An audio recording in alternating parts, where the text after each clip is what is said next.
today, this is someone who I've had on my Instagram for a minute. Like, we followed each other on Twitter and stuff over the years, but like we've never actually like connected. You know what I mean? And this has come around through Twitch, really. I mean, just trying to build a little community on Twitch and rubbing shoulders with a few DJs and whatever else. And then this is where me and a DJ called 4Korners. Yeah, he is from Toronto, Canada. He is the official DJ for the Toronto Raptors. He is a producer, a recording artist. Like, he runs like a creative platform and a record label. Like, he's a man of many talents. He's doing the most on Twitch right now. This is how we've kind of come across each other through like raids and stuff like that. And I know he's been doing a lot of like podcasting content. He does a lot of stuff on his Twitch channel. So I was like, bruv, I mean, this you're in your bag with this podcast conversational stuff. Like, we have a podcast in the UK called the Talkover, and he was like, "Yo, yeah, I see what you guys doing. I fucks with it." And I just said, "Yo, if you want to come on and chop it up, that would be super dope." We've not had any DJs out of Canada on the pod yet. I'm trying to think if we had anyone over that side of the world, or just Puffy, innit? Just Puffy over that side. Yeah, Puffy, I think it's the only international one. So yeah, today we have the Toronto Raptors official DJ, NBA champions of 2019, and he should be with us right now. Is he? Oh, we've got a picture. Yo, hold on, I gotta reset my camera. Shit, man. That is the best entrance. He did a big intro as well. Man was talking it up for like 10 minutes, you know. Love that. We have a picture. He's there. He's there. Fuck that shit. There we go. Oh, snap. Look, he's this motherfucker over. What's up? We got 4Korners in the building. How are you, sir? What's going on? I'm well. I'm making it work. Is you know, when people ask how you doing and you're like, I'm good, I'm great. I'm like, man, I'm making it work. I am making it work. I hear that. I like the way you've got the guy's set up like he's ready to do a Twitch-a-thon. Yeah. Okay, he's got the seat, he's got his cup of coffee. Yes. Who's it? How we do it over here, man. That's what it's all about, man. How are you doing over there? How's everything in Manchester? Bro, same as you, really, bro. Like you say, surviving. Like, everyone asks the same question: how's the pandemic been? Blah blah blah. But all we can do is survive, bro. Like, I'm kind of going with this process with Twitch and just trying to stay creative, man, and trying to stay as busy as possible in the current like situation. But you know, we just got to try and keep it moving as best as we can. Like, we're DJs from birth, in it, so we got to try and keep it moving. It's who we are. It's what I keep trying to tell people. It's like, yo, this is not what we do. This is who we are. So if we can't do it in one way, we're going to figure out a different way to do it, because we kind of have to do it. And I know you're newer to Twitch, but I feel like you're smiling more now than you were maybe 2 months ago. Am I right? Yeah, true stories. Yeah, that's real, man. But do you know what it was? 8 months ago, bruv. If you knew, if you knew about the technical difficulties I had, bro. Oh man. And so I'm about 3 weeks deep in Twitch now. So okay.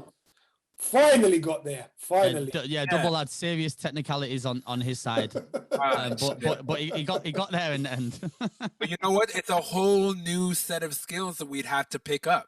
100%. That's not what we do. I don't do cameras and broadcasting. That's not what I do. I DJ. I play music. But I've had to learn all of this and then still DJ and still bring a vibe and like be in a good mood, even though like maybe you come into the Zoom and the camera's not working. You know what I mean? I hear that. Yeah.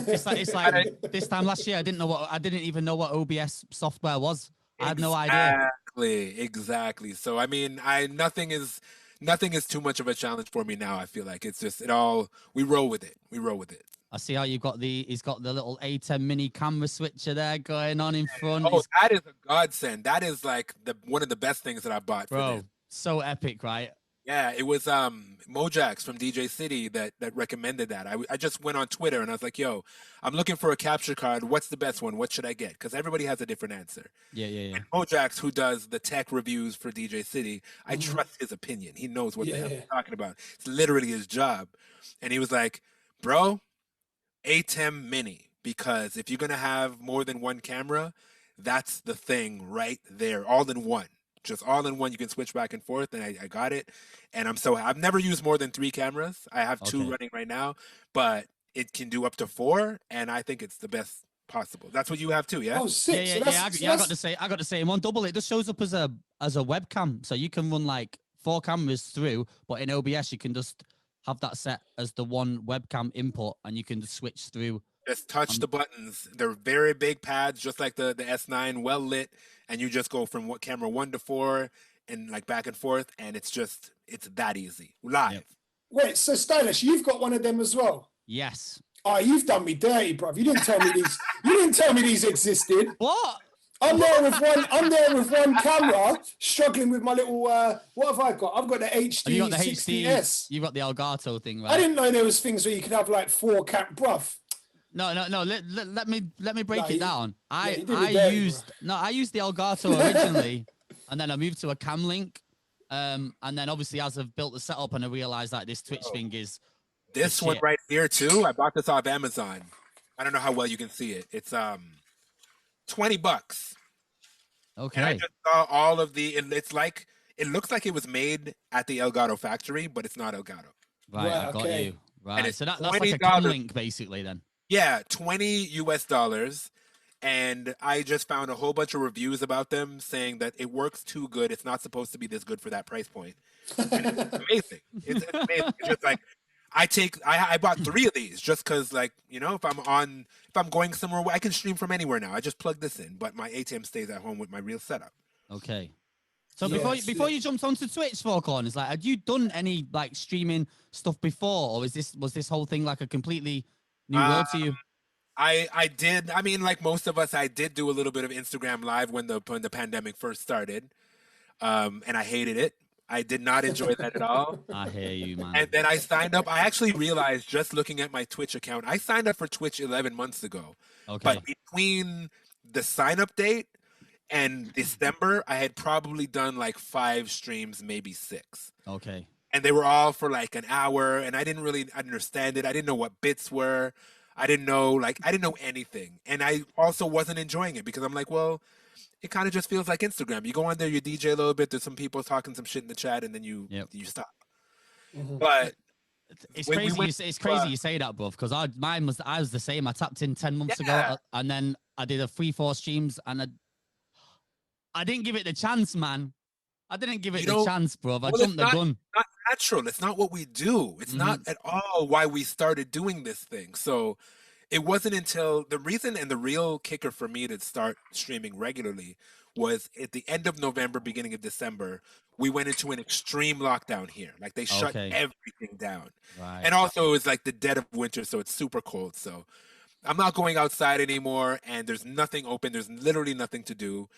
And a lot of my friends were already streaming, and they just kept telling me, man, trust me, you got to get on. They just give it a chance. Give it a chance.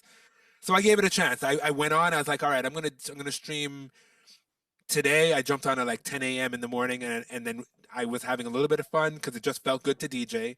And I was like, hey, 5 people in my chat. I'm going to do it again tomorrow at the same time. Okay. And I ended up doing 5 days a week from like 10 a.m. until whenever. Like sometimes it would go till like 3, 4, 5 in the afternoon. Sick. Just playing music and hanging out and drinking. I became a Bailey's addict because I'm like, well, it's okay if I drink Bailey's early in the day. It's got milk in it, innit? So it counts. That's like part of breakfast, bro. That's fine. Yeah, I put a little bit in my tea, had some Bailey's, and I just knocked out these like 3, 4, 5-hour DJ sets 5 days a week for like a month. And in that time, I got it. I understood. There's a community here, and there's people care to be here, and they want to show up for you, but they also show up for each other. Mm-hmm. And they were having conversations that I'm not even involved in. And like the whole thing is just like a whole subculture. And from that point, I was like, okay, I kind of get it now. And that's when in January, I decided to like kind of figure out a stream schedule that would work with still having a real life. And still doing the things that I do. Cause like I do a bunch of stuff. I mean, not as much as I normally do, but like I do what I can. And I just can't spend all my time streaming. But I spend a lot of time streaming. And it just became a part of what I do now. So like now when I'm thinking about DJing, my first thought is Twitch. I feel like, especially looking at your socials and tapping into what you're doing on Twitch and stuff, I feel like you've utilized this time like really well. Especially like, do you know what I mean? It's lockdown. There's not a lot going on, but I feel like you're still super proactive. There's some DJs that have kind of gone a bit quiet and dealing with that. Obviously, it's each to their own, but I feel like with you especially, you've been super, like you've really utilized like, that time well. I'm like a marketing guy by trade, like almost just as much as being a DJ. So I like that shit. I'm one of my other companies is actually it's a digital marketing company. So I like this shit. I hear you. And I always like it's part of my creative outlet to do stuff. And I just cannot sit on my hands. I have to always be doing something. So as much as I'd love to be out touring, like bro, I know you just met me and stuff, but like I tour nonstop normally. Like my mom never knows what country I'm in. Like that's how I live. Wow. And now I'm like at home, and I've been at home for a full year, and it just doesn't seem like real life. But at the same time, I cannot not do stuff. You got to keep it moving, aren't you, man? Yeah, man. So like as far as DJing, I figured out that, before I got active on Twitch, I was just working on producing music, and I still am. And I put out a bunch of records last year, and that was fun, and got to do a couple shows in the summertime that were outdoor, like drive-in style and shit like that. But it's still not what we're used to, but it's something. And then when I got involved in Twitch in the way that I have since December, it's not what I'm used to, but it's something. And I'm just pulling from it what I can and trying to stay positive and happy about the fact that, hey, man, at least I can still DJ and make some money and connect with some people. And you know what I mean? I'm actually turned the corner now where I'm actually starting to see a little bit of money that's like closer to decent than before. You know what I mean? Because there is no money on Instagram, DJ. Unless you're D-Nice, there's no money in that. So I just want to say, I called it from the start. Did I not say this at the start, Stxylo? Go on. Remember when everybody was getting into the Instagram live stuff, right at the start of lockdown, I called it. I was like, it's great to be out there playing the music and that, but as a DJ community, we need to find a platform or a way that we can monetize it so that we can make our skill sets still make us some money. Yeah, because really, like imagine, as much as I'm enjoying Twitch, I'll be the first to say, if there was zero money in it, I would do it way, way less. I would just hop on sometimes when I feel like it. I wouldn't when I don't feel like it. But I've made a schedule because I realized, well, I'm angling myself in this direction as my work. Like I set this shit up because, well, I work here now. You know what I mean? Yeah. And the beautiful thing that I've been able to do recently is start to align with some brands where I'm doing like sponsored streams. So like it's on my channel, but they're paying me because it's also on their channel. And stuff like that. You know what I mean? So like being involved and being active, I was able to offer that as like, yeah, I'm live stream ready, and you're already streaming on this platform. So you want a piece? And you know what I mean? We can do that now. If I wasn't doing anything, these opportunities would not be here for me. Yeah. This is the thing. As much as like music is a passion for us and DJing is obviously a passion, like we still have to like make money to survive. So the fact that Twitch has made it monetizable pretty much from the off. Obviously, you have to get your affiliate status and stuff like that, which is not super hard to get, really. Yeah. So I just feel like it's allowed DJs, it's given us something to grab hold of, if you like, because I was kind of lost in the middle of lockdown. I lost my way. Not that the passion was that it's always in me, but you struggle to see like what's the goal? What's the goal now? Like when the club's opening, like what is actually going on? I even posted about it on my Instagram. I think you even commented on the post actually, and I feel like it's just allowed me to re-engage the music and the passion for what it is, and like the music that I love, and the pressures of the club and having to play to certain crowds is not there. Do you know what I'm saying? So distant. So it's allowed me to, I don't know, man. It's just allowed me to re-engage and just, I feel like it's a fresh start, man. And I'm 15 years deep in this. Like you guys, like you've been out here longer than we have. Like I feel like I've got the fresh legs to really go at it again, man. I big up the Twitch stuff, man. That is the thing. I'm 20 years deep, and I was just talking to somebody just earlier today, and be like, yo, this shit has knocked me back to like 5 years deep. Like the kind of money that I'm making now is what I made 15 years ago. Okay. I got you. Right.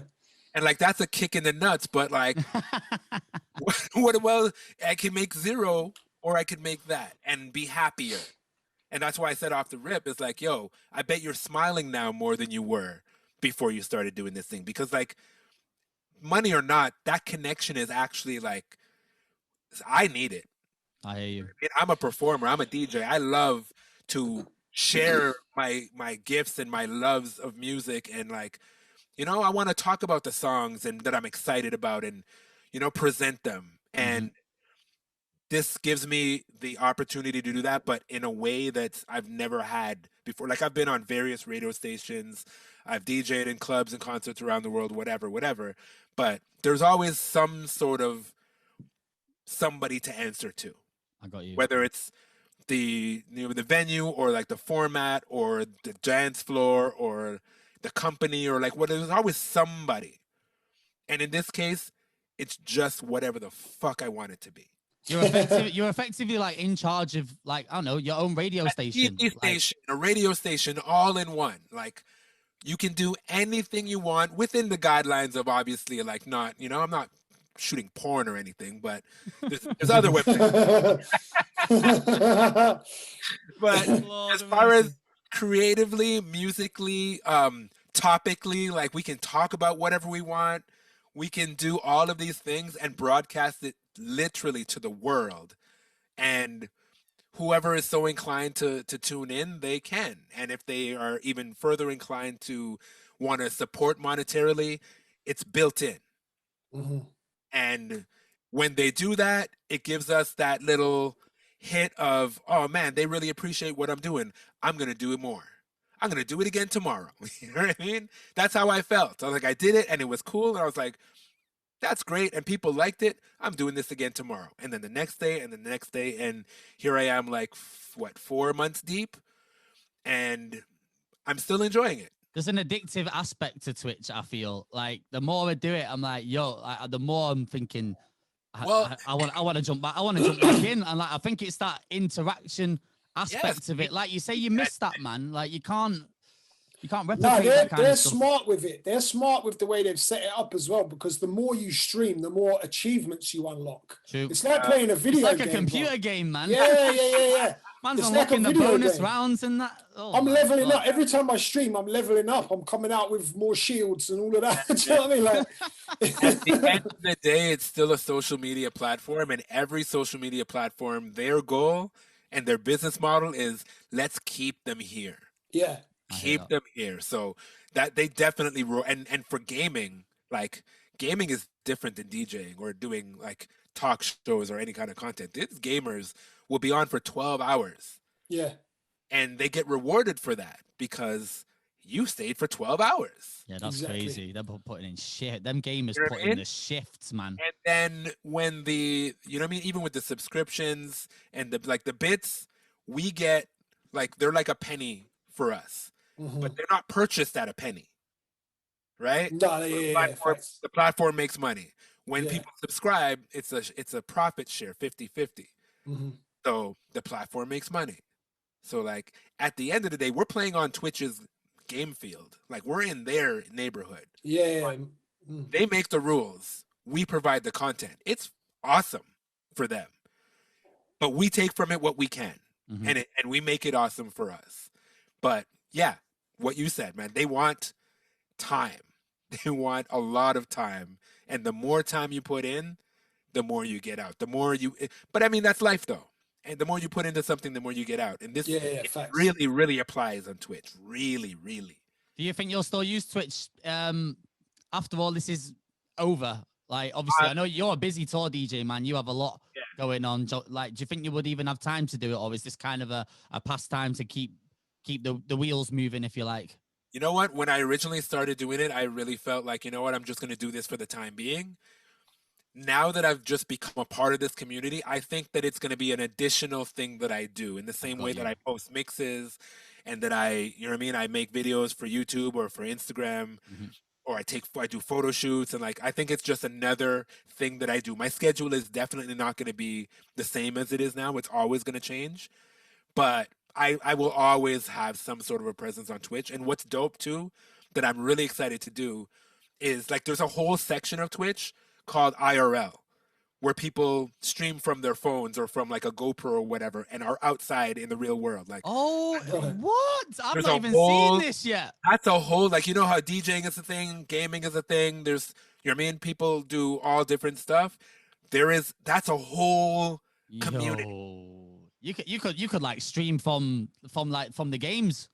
right? That's what I'm talking Wow. about. Like, I could be from the games. I could be like, all right, y'all, we're going to Paris and Vienna and London this weekend, That's and lit. just stream parts of that. You know what I mean? Or like whatever. I could be in Manchester with you sitting at a restaurant. We could just turn on Twitch and talk some shit, and like people get to like be a part of that. Yeah. Not the whole. I know the people that currently watch us are not used to that, because like, look how surprised you were when I told you that was the thing. Yeah. That's a whole thing. There's a lot of people that just see the world through other people's eyes, and that's a whole lane in Twitch.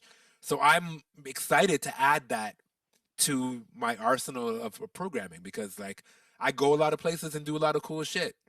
I feel like your content as well, bruv. Like you've got the whole podcasting side going on. You've got the Alizé like link up. You bring in like the guests through the Zoom, and like this is the reason why I thought like you would be the perfect guest to bring on and talk to, because the way you're utilizing your channel, like I think is super dope, man. You kind of covered all the bases.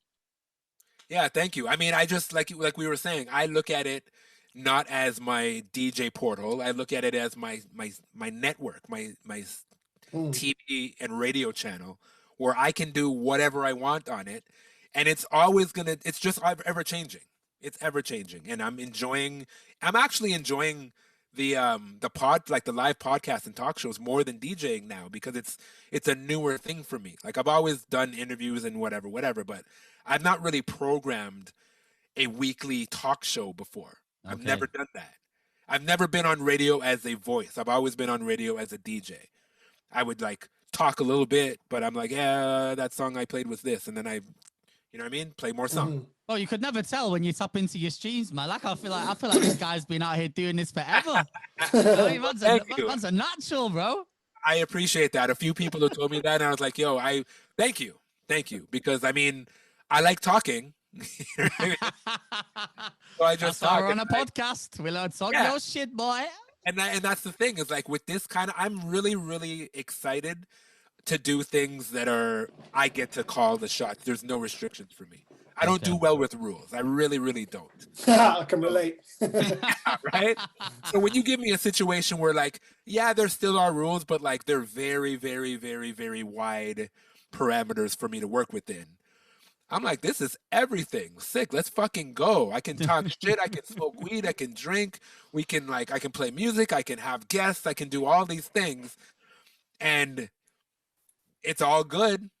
I'm like, yo, I don't know if the viewers are having fun, but I'm having fun. So the first night I found your Twitch, you was getting lit, boy. That had to be a Friday. I drink on Friday nights specifically because I'm in the house. If I start drinking every day, it's going to be like December all over again. I can't live like that.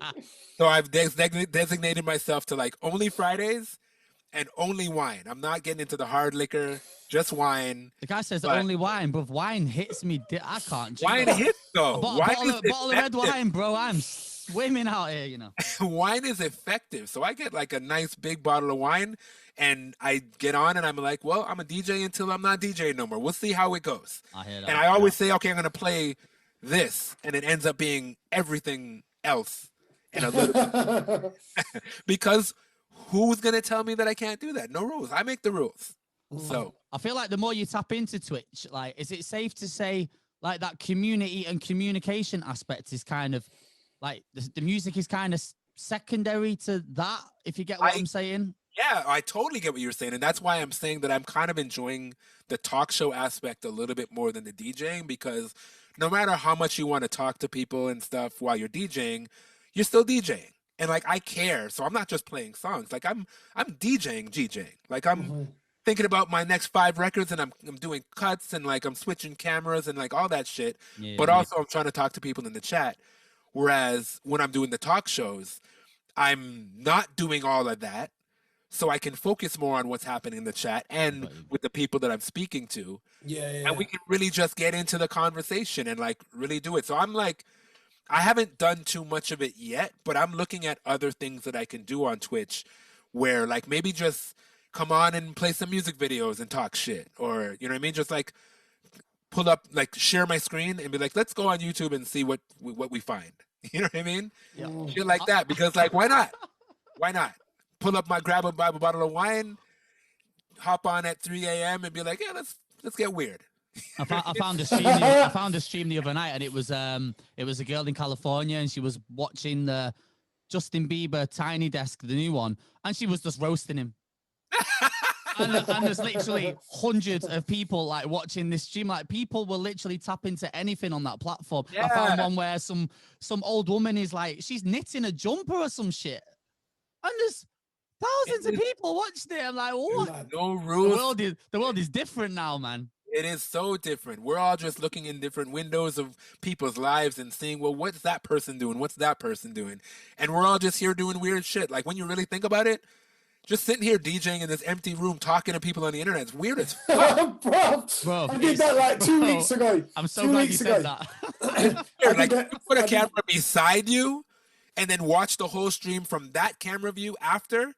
Be like, yo, I'm insane. Like, what the fuck? I'm here laughing. I don't even know. And like, we're making jokes, and I have inside jokes with these people that I've never met, and I'm here. La, ha, ha, ha, ha.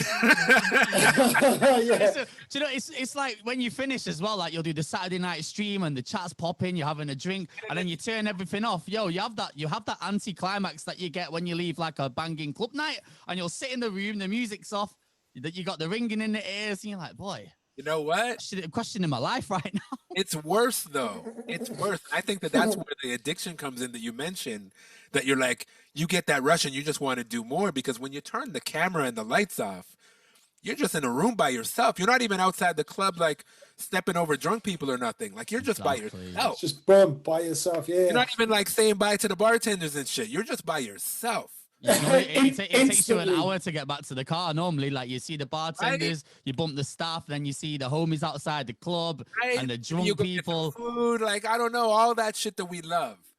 Oh, and now we're just like, well, I guess that was fun. Yeah, no, that's funny that you said that, because I did a dancehall party from my Twitch, probably about 10 days, maybe 2 weeks ago, and yeah, breaking it down, basically what I did was just stood in the room, played some records, shouted my head off, and got smashed by myself. I was just drinking alone. But there's a bunch of people in the chat. There's a bunch of people watching and vibing and having a good time. Bro, they egg you on, man. The minute you throw alcohol in the mix, they're like, shots. God, take shots. Yeah. Yeah, and that was happening, brother. And that was happening. But I had that was my favorite stream. The funniest thing, and I said this on last week's episode, I don't remember the last like, probably 45 minutes to hour. This guy was checking his Serato, man. You have to check his Serato the next day. Next day, I looked at my playlist to see what I played. I was fucked up, man. I couldn't remember. But it was amazing. That's just like some real club nights. So like you, yeah, almost got there. Exactly. The night last time I came to Manchester, Stylist, that's what happened, didn't it? Yeah. Oh, but that feels like that was a year and a half ago? Bro, that's like 18 months ago now. I can't wait to turn up with the homies in the club, man. Back when being around other humans was legal. Yeah, oh my days. Back when we used to complain about that shit. Yeah. Listen, I will never take this shit for granted again. Wow. I look forward to pushing my way through a crowd and being like, get the fuck out of me. I'm hugging everybody. I don't know. Like, we're here, man. We're here. I used to be really funny about people coming into the booth. Yeah, you didn't let anyone. Especially because I would only drink if I was doing guest sets. So on my residencies, my weekly residencies, I'm staying straight sober. Okay. And I used to hate people coming into the booth. I hate, bro. This time, once we open up again, anyone who's not in the booth, like everybody, even the chicks. Everybody, bruv. I'm trying to work, man. Like I'm trying to do my thing. I can't have you talking to me. Like I'm busy. You and I definitely have different philosophies on that shit, or we did. I know 4K. Line them up, bring them all in. That's Let's it. go. Man, I will DJ, like, bring all the girls and just let them put their arms like this. I will lay across their arms and DJ. You're a proper rock star, bro. Like I was doing a little bit of research, and like obviously I know you anyway. I kind of know what you've been doing with the Raptors thing and that, but like you have traveled and been and done so much. Like I've done some stuff, and I love this. That's why this has been like, it's such an energy suck to go from like everything to just. Yeah. Just how did you handle that transition from being, obviously for us, we'll tour, but we'll just be up and down the UK. It's not kind of to the level like where you're at, where you're country hopping, and now all of a sudden you can't leave the yard. Like, did you struggle with that at first? Yeah, if I'm honest, I'm still struggling with it. Honestly, I've just had to come to grips with it, really. So like, the first part. And it was double for me too, because not only was it the touring and everything, but also the NBA shut down. Yes, exactly. So 2 times, like everything that I do was just like, you don't do that anymore. What do you do now? I don't know. That's why I started doing some Instagram, and then I knew Charles and JoJo from before, from just being in London back and forth. So when I saw they were doing Six Club, I was like, sign me up. Okay. And I did some of that, and it felt okay. Like my birthday last year, it was April 29, so it's coming up, was on Six Club.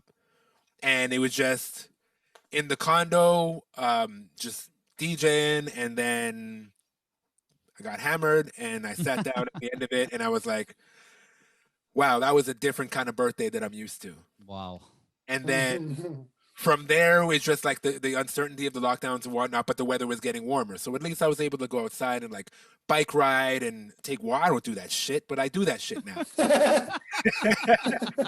Just to be outside. And then like, summertime was actually not that bad in Toronto, because the patios were open.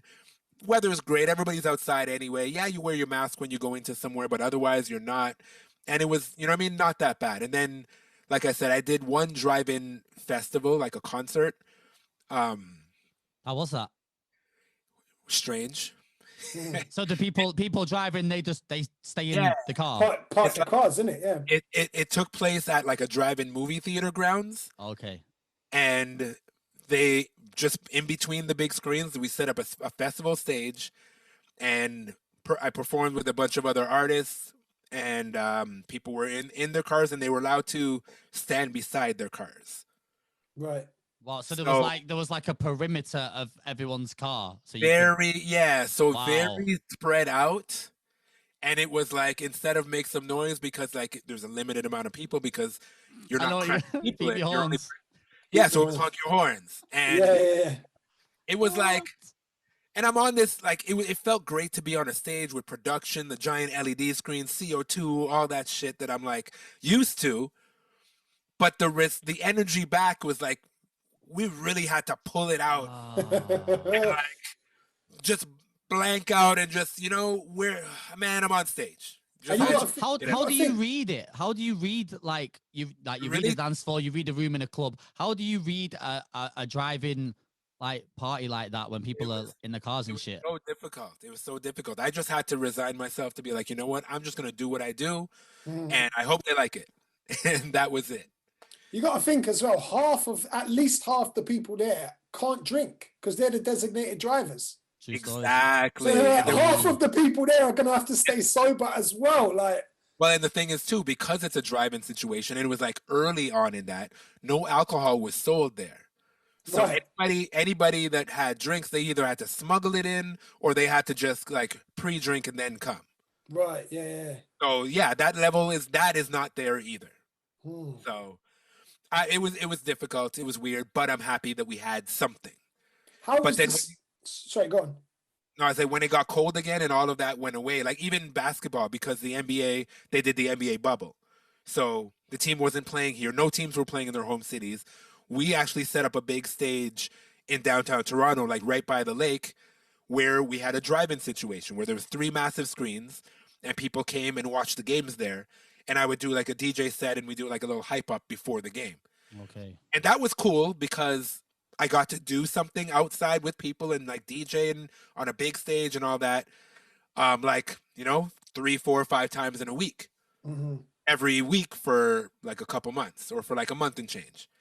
And that was good. But then when that ended and the weather got cold and everything was closed, I fell into a bit of a depression right there. Oh man. Like I was just like, it was one, and I mean, I'm sure you can tell, like, I'm not that kind of, like, I'm an upbeat, glasses half full kind of guy. Yeah, I feel like you're full of life, man. Every time I tap in, like the energies are up. Like I love life. Like I tattooed on my hands, live loud. Like that's who I am. Yes. But everything was quiet, and I was just like, does it even matter if I get out of bed right now? Like, what am I doing today? Real talk. It kind of it dampens the spirit, man. Yeah, man. Especially when again, it was like everything to like nothing to okay, well it's something again and then nothing again. I was like, man, like what do I do next? Like what is life right now? What is the point of anything? Like I felt like you kind of feel like you kind of feel like you lose your purpose as a DJ, like because there's no output. Yeah, and as a human being in general, yeah, you're right. Like I can't go see my family. You know what I mean? I'm like just in this condo with my girl at the time, and we're just like looking at each other. Like, I shouldn't even laugh. I don't know. What do we do? So like, you know, there's only so much sex you can have. Then it's like, well, yeah, cool, yeah. And then we're like, only so much Netflix you can watch. So we're like, yeah, cool, all right. We watched everything. We finished Netflix. We've completed it. We've completed Netflix, the whole platform. You know what I mean? Like, and then luckily, you know, at some point in that is when Twitch became a viable option for me again. That I was like, because in between that time, I was streaming like once every week, once every 2 weeks for an hour, and then I wouldn't do it for 2 months, and then I'd do it again. Like so, it's like I didn't get it yet, like I was saying. But then when I got it, it was like a lifesaver in terms of my mental for me to just have a purpose to wake up and you know what. I'm going to wake up and I'm going to DJ and like those people that show up, they're going to be there. And that's my purpose. And I'm enjoying playing music because at the end of the day, I love just DJing. If there was no camera, I would still step in front of the turntables every now and then and just cut it up for myself.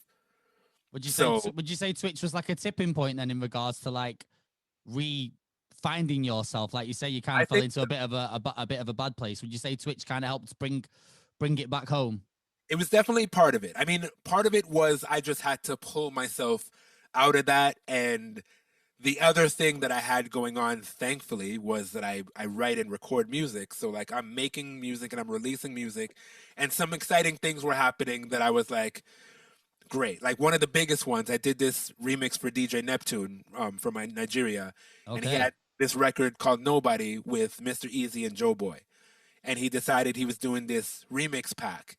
And he reached out to me and was like, yo, I want you to do a Canadian remix. So I was like, sick. I'm going to get to do a record with fucking Mr. Easy on this shit? Dope. Hell yeah. Super dope. So I called on like a couple, like I got Cardinal Official and I got a young singer by the name of Jade Inc. Because I just thought that I wanted to get a female on there and she's dope, Jamaican Canadian. I knew she'd bring the vibe. And Cardinal is Cardinal. He's like, I've been trying to do a record with this guy forever. I've known him for a very long time. And I told him, I don't know how many years ago, hey man, I'm making music now. And he's like, yeah, cool. But, you know, I've been getting better. I've been working at the craft and I know I'm dope at the shit now. So like now I was like, okay, this is the time to make that phone call, to call in that favor. So I hit him up and he was like happy to do it. He killed it. And when that came out, I was like, yes, purpose. You know what I mean? I'm doing things that are moving things. Mm-hmm. And that felt good. And then the Twitch thing added to that where I was like, okay, now I have, because the bummed up part of it was like, I made like, I put out like 5 or 6 records for the year, but I don't have anywhere to play them.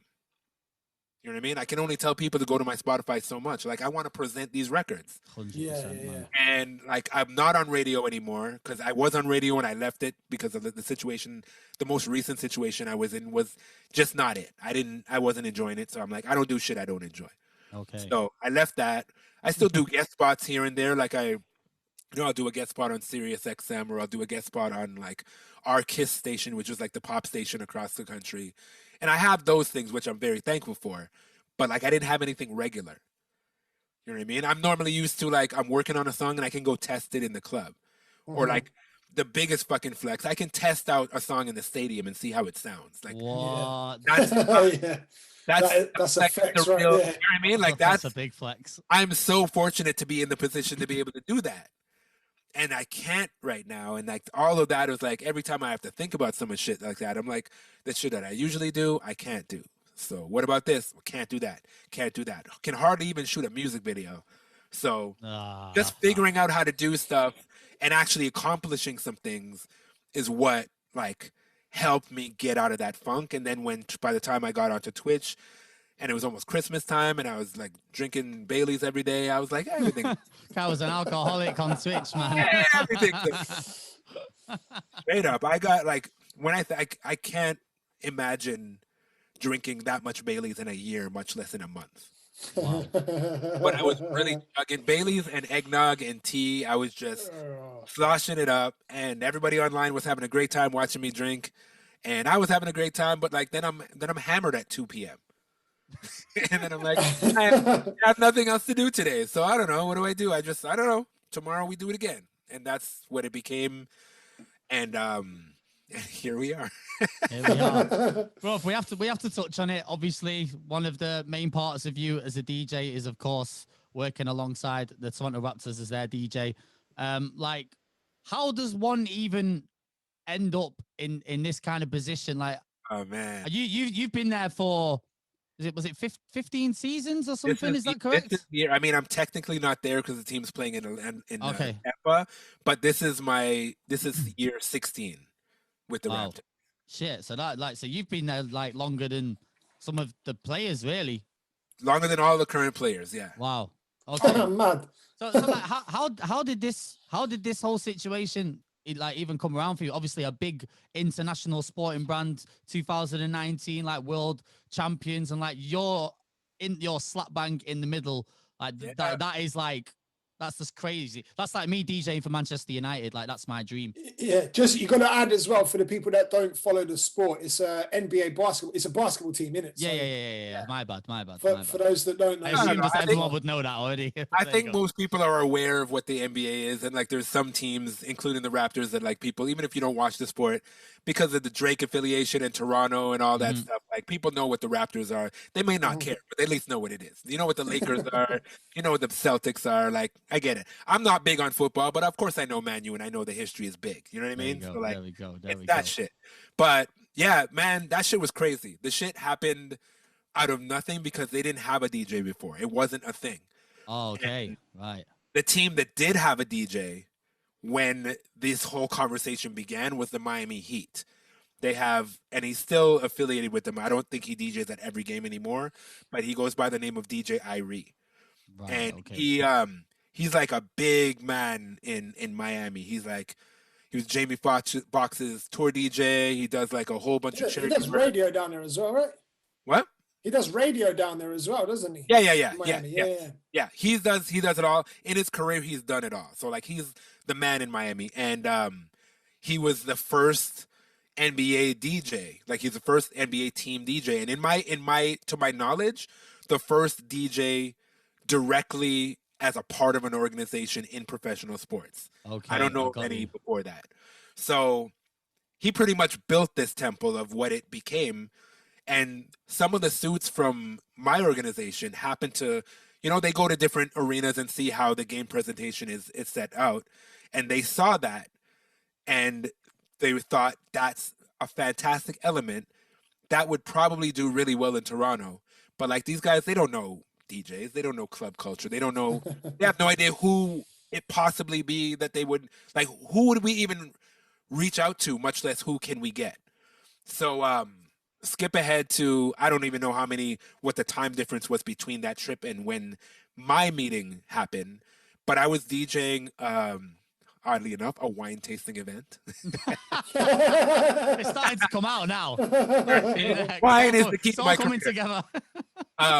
Yeah, my entire career is fueled by wine. No. I used to DJ and the weird part is like this started from retail. I used to DJ in a retail store called Roots Canada, which is like one of our main heritage brands here. Like I don't know what you would compare it to. Like in the US, it would be like maybe like the Gap. Okay. Oh, so it looked like a clothing store. Yeah, a clothing store that's like just like that means Canada. That means America. Okay, I Like, got you. know I what got mean? you. I got Like you. I don't know if it would be like, what would it be in the UK? Oh, it could be anything. Could be like Gap's probably a good comparison, to be fair. Yeah, it is. We have Gap over here.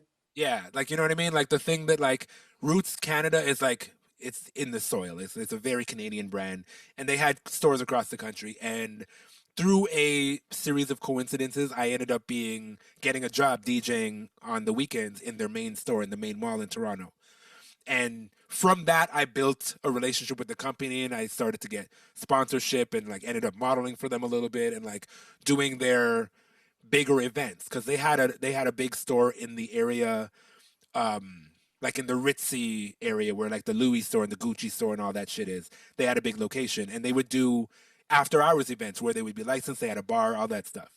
So I did a bunch of those, and this one particular one was a wine tasting event, and the VP of marketing, yes, wine, the VP of marketing from the company that owns the Raptors was at that event, and I was cutting it up, playing like the way that I play, mixing a whole bunch of different stuff together, and she came over and was like, yo, I really like how you're doing this. Like, I've heard DJs, obviously, but like, you played hip hop and you played rock and you played house and you played dance hall, and like, it all made sense. That's awesome. We and like she just gave me like a little bit of information. She's like, yo, me and a few of my associates just saw a DJ DJing for the Miami Heat in the arena, and we thought it was kind of cool. If we were thinking about doing something like that in Toronto, would you be interested? I was like, yes. So it's at that point. At that point, did you think to yourself like, look, 15 years later, like you're still here, bro? Like, could you even imagine that coincidence? Like, that's crazy, right? Not even a little bit. I was just focused. I was fixated on. She gave me her card, and I was fixating on just making it happen. So I had to harass her a little bit. I had to like send a lot of emails and make a lot of phone calls to just make sure she wouldn't forget the conversation because, of course, we were out drinking wine. I didn't want it to be one of those. And she actually was receptive and had a bunch of I had a partner at the time. He was my MC, and we had to go in and have some meetings, and we had a whole lot of emails and whatever until finally they said, all right, come in and we're going to do an audition. We're just going to do a test run, see how it goes. Okay. But it was summertime, so there was no games. And we're like, I don't know what that means, but sure. And we got there, and they had a DJ booth set up on a folding table in the arena, empty. Oh, wow. With a camera in front, kind of like this. I know where this is going, man, but I bet that was awful pressure, that. It was so much pressure to like, it was like in hindsight, as I'm talking it out right now, it's really fucked up. It was a lot like Twitch. It was just like us in a room, except there's like a couple people watching, but we're performing for the camera, pretending everything's awesome. Yeah. Right. And we did like a 10, 15 minute set. The echoes are crazy. Never played in a room that big before. The sound is bouncing off all the walls, like delays everywhere. The stadium stuff is different, man. But we did it, and then we went home, and then we're like, okay, now we wait. And a few days later, we got the phone call saying, all right, we want to try it out. And it started off with like, again, just a folding table in the corner, like in the tunnel where people walk. And, at the time I was playing like vinyl records too. It's like 2005. So wow. I hadn't switched over to Serato. I was playing vinyl and, bringing my crates into the stadium and trying to cue music and be ready and we're making it up because like they never had a DJ. So they didn't even know what they wanted of us. Okay. They're just like, we just want that cool shit. Like, do that cool shit. You know, that DJ shit, do that shit. Do that cool DJ shit. Okay. I bet you got more creative freedom then on that front. If they didn't really know what they wanted and you was the first, did that allow you to just outlay everything with your own, like put your own little swag on it and stuff like that? That's the thing, because they'd never done it before. We'd never done it before, but they're trusting me as the expert. I built what it is now with them. Okay. So like my input was like paramount because they maybe had an idea and I'd be like, that's not going to work, or that's not possible, or like whatever. And like, we just built this thing into what it is now, but it went from that little folding table in the tunnel to like, now I have a massive LED, like stadium style DJ booth. Cold. That like, you can't miss it. And you're like in the crowd now, man, isn't it? Like Yeah. you're like, I watched your interview thing that you did for talking about the Raptors. Yeah. And like, and you take people, you show them the booth, and the whole setup there is crazy, man. It's crazy. Yeah, it's great now. It's and I've been in like 5 different places throughout the arena. They're just trying to figure out where to fit me. Okay. That makes sense. And like, we finally, where I am now, it actually covers a whole block of seats. Right. And they didn't want to do it. They were always trying to put me somewhere where it wouldn't be in the way or wouldn't take away any revenue. And it wasn't until Drake got involved with the team that it was his final word that made this DJ booth happen, because he was like, yo, how are you going to have 4 corners and you can't even see him properly? Like, you got to do something better than that. And then they did. So thanks, Drake.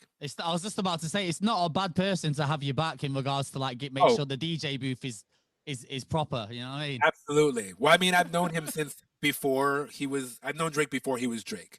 Okay. So he's always been around. Like, he's from here. Like, he came up literally. He was in the clubs. I was one of the first people to play his records in clubs and shit. And at the games, like when he would come to the games, before he was super famous, he was still kind of famous, that they would be like, oh, Drake's in the building. And then I'd play a Drake record and he'd be like, we'd have that shit. So by the time he became involved, it was like, he was like, yeah, yo, take care of my guy.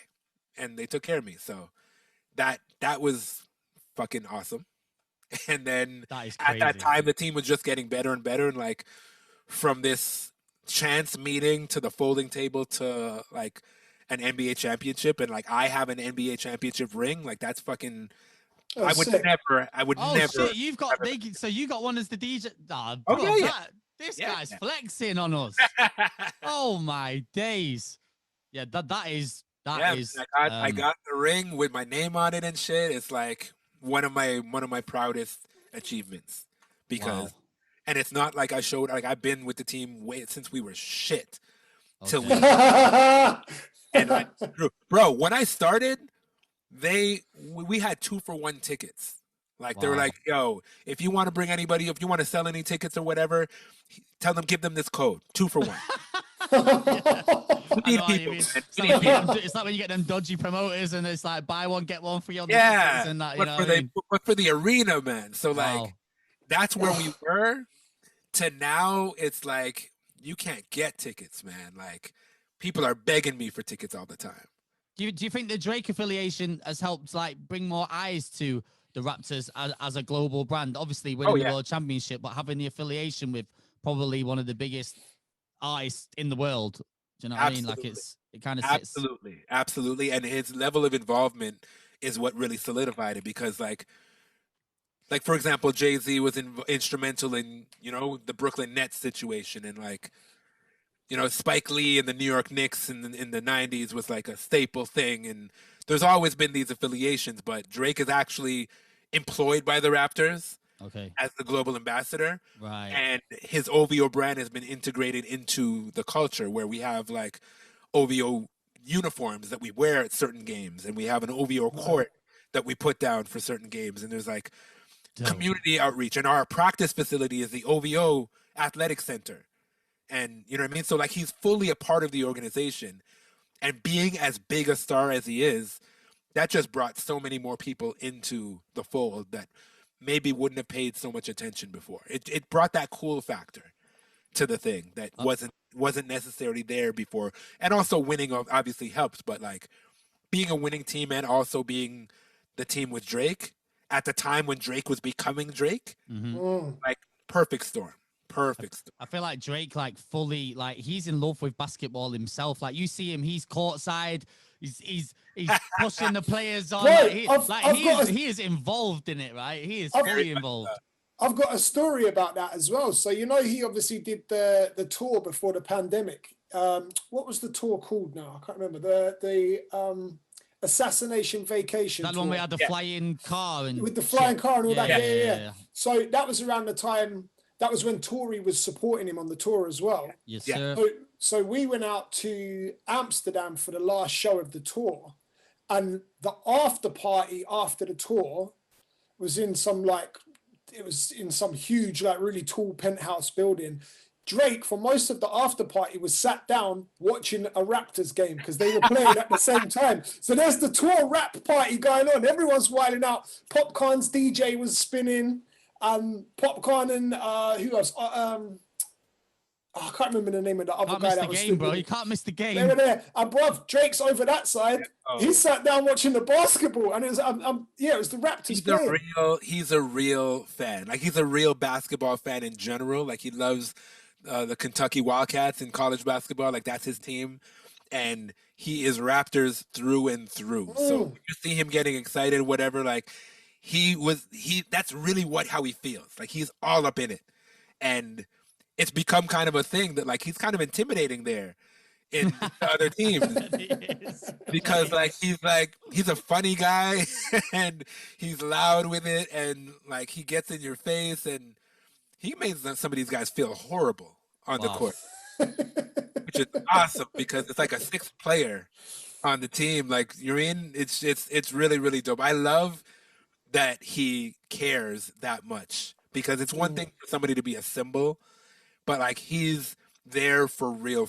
Like, even during the championship run, inside, I don't know how much you guys know about. Have you heard about Jurassic Park? Yes, that's the outside, the fan zone thing. Yeah, it's like a square that's in front of the arena that we named Jurassic Park, and we set up the stage there and screen the games, and I was DJ and all that stuff. For a few of the games, he watched the games from there with us. Okay. They just set up a couch, and he and some of his guys would come and like watch the game, and like, he's never in his seat. He's running around, jumping around, like, in the shit. He's like a glorified cheerleader, man. He is on the sidelines. He's pom-poms going and that. I'm here for it. He's like the biggest fan of the team, which is awesome. And like, the night that we won the championship, it was an away game, so we were out there and he was there with us, and like, that whole scene was just mad. It was crazy. They had I still have my OVO shirt and hat that they made themselves with the championship on it. You know, like when the team has the hats and the shirts ready? Yeah. This was not an NBA shirt. This was just an OVO shoes. Let's make some shirts and hats. So as soon as we won, everyone on the stage, we're all like getting our hats and shirts and shit. And champagne all over my laptop, and I didn't care. It was a moment, man. But like, he's in it. When I say Drake sprayed up your laptop with champagne. Yes, he did. Normally, I would be. What can you say? What can you say to him? Like, bro, I'm telling you, in the moment, I was like, "Fuck it, I'll buy a new laptop if I need to." We just won the fucking championship. I probably smashed my laptop up, man. That was fucking hell. Yeah, nothing mattered. Nothing else mattered. It was the greatest feeling ever. I feel like Drake as well, like having him on the sideline, I bet that lifts the players' performance levels. Yeah. Like, surely, like, you've got Drake on the side, you got your manager on the side, like, that would make me think, I gotta turn up tonight. Yes, in every possible way. Yes, it was like coming to Toronto, and this is why I miss it so much. It's so shitty we're not playing at home. Teams coming to Toronto to play, it's a hostile environment. Okay. Like, it's Canada, and I know you think Canada's all like, oh, Canada, everybody's nice. Hostile. Like, loud, aggressive, and then on top of all that, you have Drake just chirping you on the sidelines. Mad. It's like, it's not pleasant to come play here. Like, it's really, really not. It's really not. Do you feel any pressure approaching your sets? Obviously, you've been doing this like forever already, and like, you're fully fledged DJ. Do you feel any extra pressure knowing that you've got people like Drake and like courtside, and does that enter your mind, or once you switch into game mode, it's game on? Yeah, no, I do what I do, man. Once I change from Kirk to 4Korners, like, it's on, it's done. I don't care. Like, there's so much going on, honestly. I don't have time to pay attention to who's there. I'm just like, I'm locked in. I hear is there any songs you're not allowed to play? I was about to say, how do you approach these sets, man? Like, how does it work? You know what? Okay, well, two things. To answer your question about how I approach it, it's a mix of I do whatever the fuck I want, as long as I stay within, but also I have to follow a bit of a schedule. There is a run of show, Okay. that like some of the songs that I play are for the dancers, or some are Right, specific contests that I got to play this song for that contest, or this song for that bit, or like whatever it is. So there is like structure to it, but within that structure, there's a lot of leeway for me to just play whatever. So like it'll say this thing, this song, and then it'll say these things, and it'll just say 4Korners. So I do whatever I make the best decisions for those, and they trust me because it's what I do. As far as things that I'm not allowed to play, those things are like they come up. Like my favorite example of that, and there haven't been many. I would say there's probably been 3 songs in the 15 years that I was playing in the arena. OT Genesis, Coco. Hey, wow. Right. When it was the biggest song in the world, I was playing that like crazy, like we all were, until the upper brass found out what the song was about. I was gonna say there's like kids in the stadium. You got 4Korners, so I'm in love. I mean, it's like I'm playing clean radio edits, so like there's no cursing happening, but the content of that particular song, even though there's mad other records that I play that have lots of other shit talking about, but like that one was just too blatant. It's like it's the cocaine song. I never played that song anyway. I didn't like it. Really? Oh, I love it. You never played that one? That was like the club smash. It was massive. It was the biggest song at the time, but I wouldn't play it. I didn't like it. You know what though? I rate you for if you don't like it, you don't like it, and you don't have to play it, even if it's big. I rate that. Because fuck Return of the Mac. It's the worst song ever. That's an English anthem, my friend. That's a British anthem, That's UK royalty right there. Oh my God, I know. And I know it's one of those songs that I know no matter what party I put it on, people will be happy, but I will be unhappy. And I'm in charge. So I do not play it. I have it in my Serato because there's always a situation where like you never know. You got it. You know what I mean? Like I remember I don't really play R. Kelly music anymore for obvious reasons. But I was playing at London Rain nightclub. I want to say like maybe a year and a half, 2 years ago. And you know, the bottle shows in London, I don't know who started this shit. I would really love to get to the bottom of it. But why let customers pick a song? Mate, it's the shittiest idea ever. We've had this conversation about bottles in the clubs and the shows. Who started that? Like, I hate that shit, man. I feel like I might be wrong here, but I feel like it was something that began out in Dubai, where it's more of a table community. They don't have dance floors as such. But you know what? In Dubai, the first place I ever experienced it was Paris. Okay. And then Dubai, and then London. Right. But in Paris and in Dubai, they either play like, you'll play like Star Wars or like some kind of celebration song like that. Or like there was one club I play in Dubai called Billionaire that they actually have songs made for that. Like it just says Billionaire, Billionaire. And it's like just like New Year's Eve type sounding pomp and circumstance type thing. And that's the song. And like the sound guy will play it. So they'll just be like, yo, a bottle show's coming. And then I stop the music, talk some shit, and they'll play that song from there. And then I continue DJing. All that shit, it's annoying as fuck. But I get it. You want to make the people buying the bottles feel special. Exactly. That's what it's London, England, specifically in Mayfair, whose bright idea was it to let the table pick a song? Bro. But that shit is the worst because not only do you have to stop the vibes, but now you have to have the song that they want. They'll be asking for some crazy shit, man. Like some Crazy guy wanted some Austrian national anthem sounding type joint. I'm like, bro, you're gonna make me stop the whole club for this? Number one, they're not good at selecting tunes. That's why it's not their job. But number two, just to let somebody give them that power. I hear you. It is so. You know what I started doing because I get it. If it's not the way it works, like what it is. What I started doing is I bought the dongle from my iPhone that connects to an RCA, like 1/8 inch to RCA. Right. Yeah. I plug that into the mixer, and I have my Spotify there. Right. And when they come for when they ask for songs like that, I'll just play it off Spotify. And because most of the time, especially I'm not British. I'm not from England. So if they're gonna draw for some classic underground record, that like you had to be there to even know this song. I wasn't there, bro. Like, you know what I mean? Yeah. Or like, you know, yo, this table is, you know, there's these Afghani guys that are spending a lot of money. They want to hear this traditional Afghani song. You have to understand I don't have the song. It's like when you're a DJ. Like, I do this request thing on my Twitch now, so it's like so many points to request a song. Okay. And it's like some of the requests is like, yo, I know I'm a DJ, but I don't have access to every song that's ever existed on this planet. That's a dangerous game to play online, bro.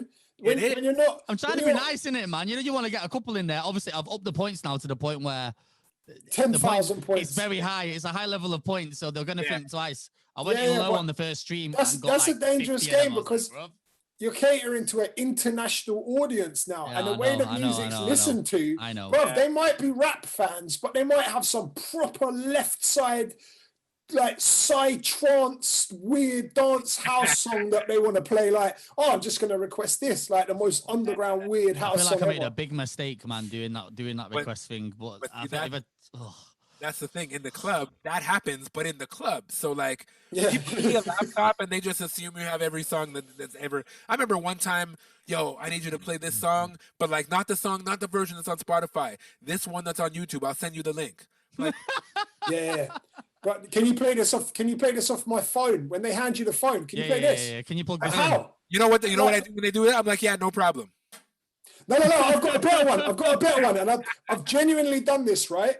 People have come up with their Spotify and I've said, yeah, cool, leave it with me. Come back when you've heard the song and I'll get on their song and follow myself on all of their socials, subscribe to my YouTube. Now that I've got Twitch, I'm signing them up to Twitch, following, subscribing to Twitch, everything, bruv. Like, that's what to do. And then don't play their song.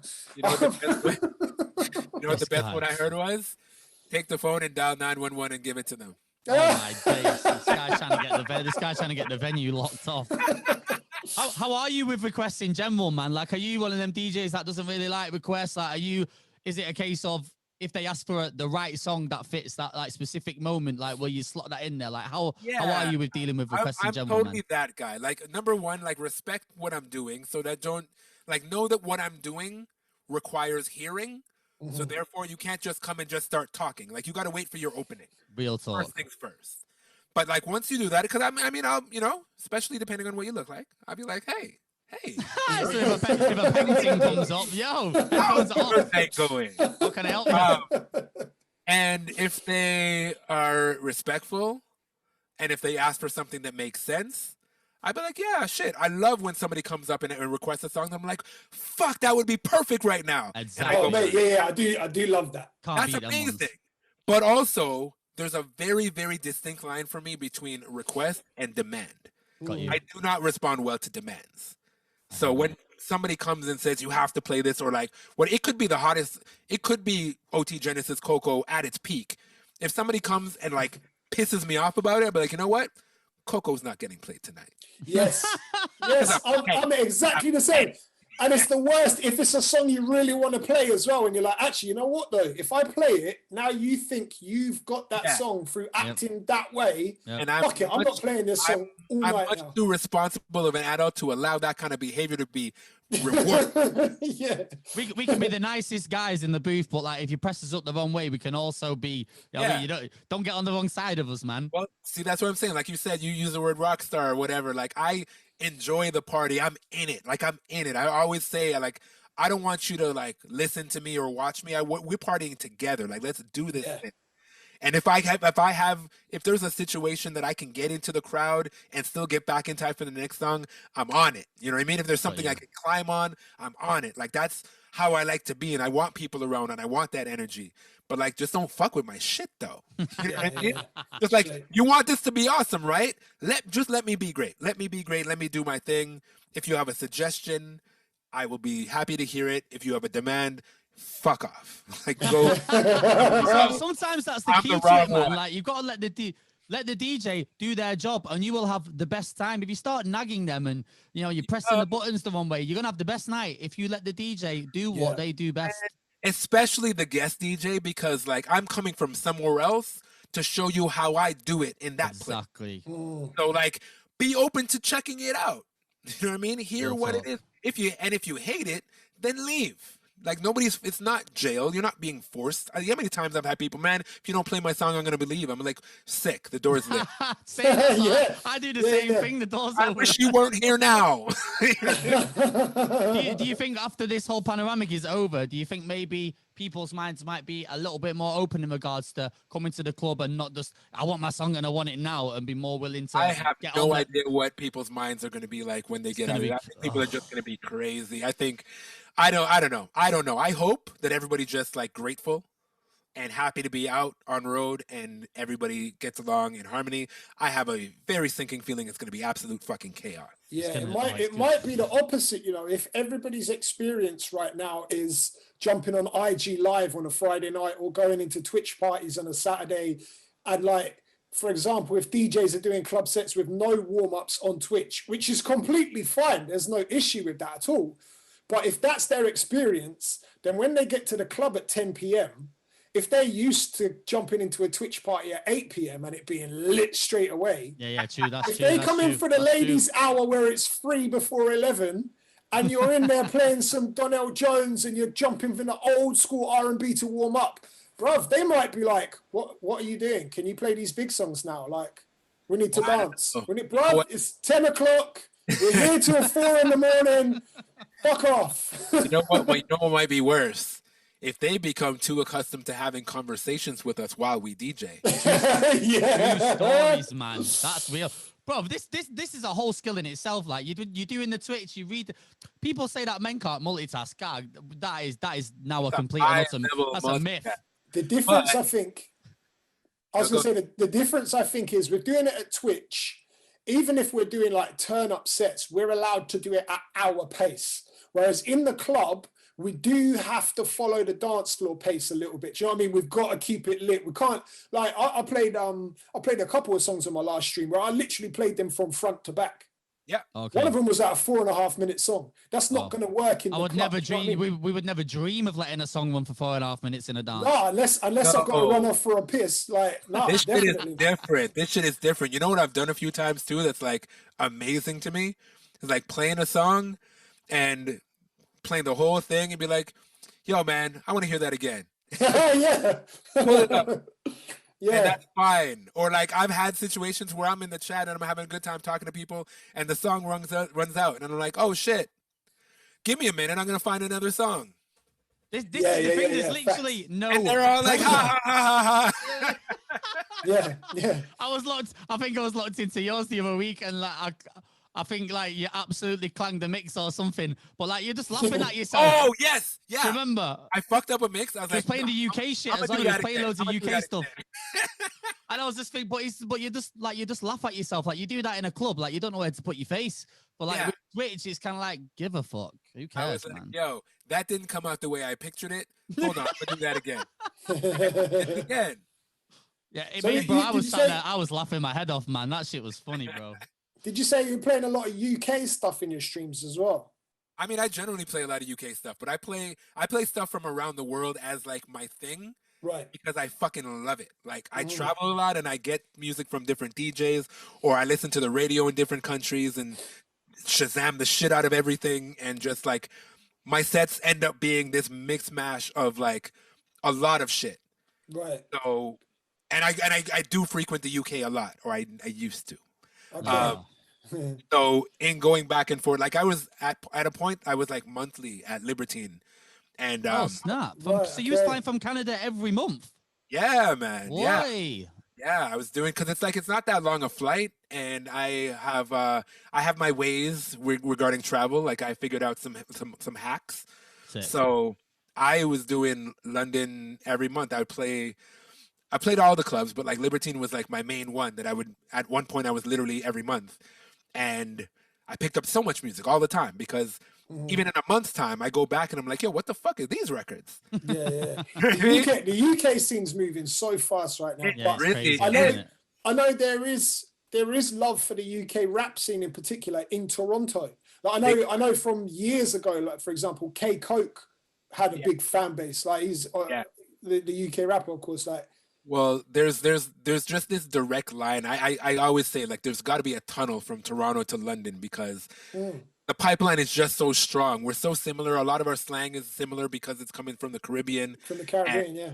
And just the way that we move is very similar.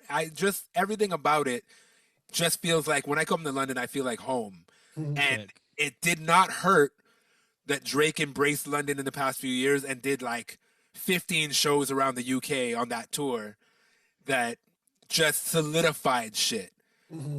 That now it's like it is really, really a strong back and forth. And that's part of why I enjoyed playing in London so much. The fucked up part, I've been playing in Europe for years, all these non-English speaking countries, and I only got a link to start playing in England like maybe 4 years ago, where I was touring Europe for like at least 10 years. Mad. Wow. So you're late to the UK. Dealing with language barriers everywhere, and like fucking England is there, and I never played in England. First time I played in England was in Manchester. Actually, I think you played at Sakura, which was one of my residencies at one point, which is crazy. You go. I played there. How fucked up would it be if we were in the same room? Bro, was that? It was years ago, though. I couldn't even tell you what year. I'd have to research it. But it was one of my homies from here. His younger brother was going to school in Manchester. Right, okay. And he was promoting parties. And because I played in Europe all the time, he was like, yo, you got to come see me in Manchester. And I was like, yeah, fuck, I've never been to England. So, yes, shit, absolutely. Man. You was like literally in my hometown, bro. That's crazy. Yeah. So that was the first place I ever touched down in the UK was Manchester. I played Sakura. And then we walked around the whole city because I was only in town for like 12 hours or some shit.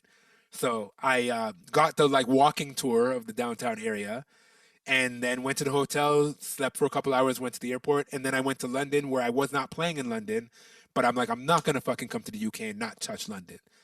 So I went to London and one of my homies from Belgium hooked me up with Sam Young, and I went to dinner with Sam and then went to his gig at China White that night, which turned out to be Libertine now. Yep. And that ended up being my residency. So okay, wow. The world is a strange place, man. People don't like the world is a lot smaller than you think, man. Like the way everyone's kind of like just the fact that you were in my city like 4 years ago is just crazy, right? But the way technology is now and the way everyone can interconnect and maneuver, it's really opened up a completely new world, especially for DJs, man. Like we could never have this conversation if it wasn't for like we've got like the Zoom fingers allowed us to open the podcast up completely. Well, yeah, this is what I was saying on the town hall meeting with We Are Nightlife like last week. I was like, yo, Twitch is great and all that, but like it's these connections that's the real shit. Yeah. We are now in touch with each other in a way that through Twitch, but like it could have been Twitch or Instagram or just a phone. Like we're using technology to connect with people, but like the connection with people is that shit that, you know what I mean? Now, if you tell me, if any of you tell me, yo, I'm coming to Toronto, I'd be like, sick, I got you. You know what I mean? And that's because of what the bridge that we've built through this technology. We're not just going to sit and live on Twitch forever, and that's going to be the extent of our connection. Fuck that shit. Like this is a meeting room as far as I'm concerned. You know what I mean? Yeah. Unless you're like Ray Domingo, who just lives on Twitch 15 hours a day. My guy gets it. But he's doing a 12-hour one today. I was like, bro. Oh my God. I mean, more power to him, but I can't 100. I can't do that. You know what I found with Twitch though? The time, if you're doing it for fun, the time disappears. Oh, yeah, like that dancehall, I mean, the run probably helped, yeah, but that dancehall party that I was telling you about, I started at 8:30, and in my head, I was like, right, I'm doing just pure dancehall, but I'm doing a dancehall club set. I haven't been in the clubs for over a year, so I probably reckon by about 11 o'clock, I'm going to run out of steam for just dancehall music. And brother, I didn't finish till 3 o'clock in the morning. There you go. Snap. And I finished by force as well. I got to half two. I still had a bag of songs left to play. And then I just said on the mic, I was like, right, it's 2:30 in the morning.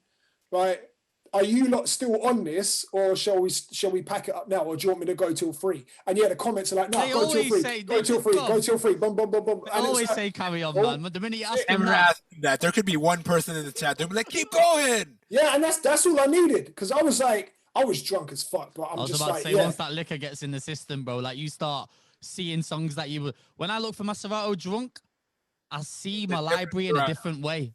Yeah. You definitely do. I don't second guess anything. I'm like, yeah, that's going in. Boom. Yes, that's going in. Bang. Like I got lit on Twitch twice, and I'm just like, I'm in the crate differently when I'm drunk. But, you know what's hilarious that you say that? For years, I would never have one drop of alcohol when I was DJing because I was horrified that I would fuck up.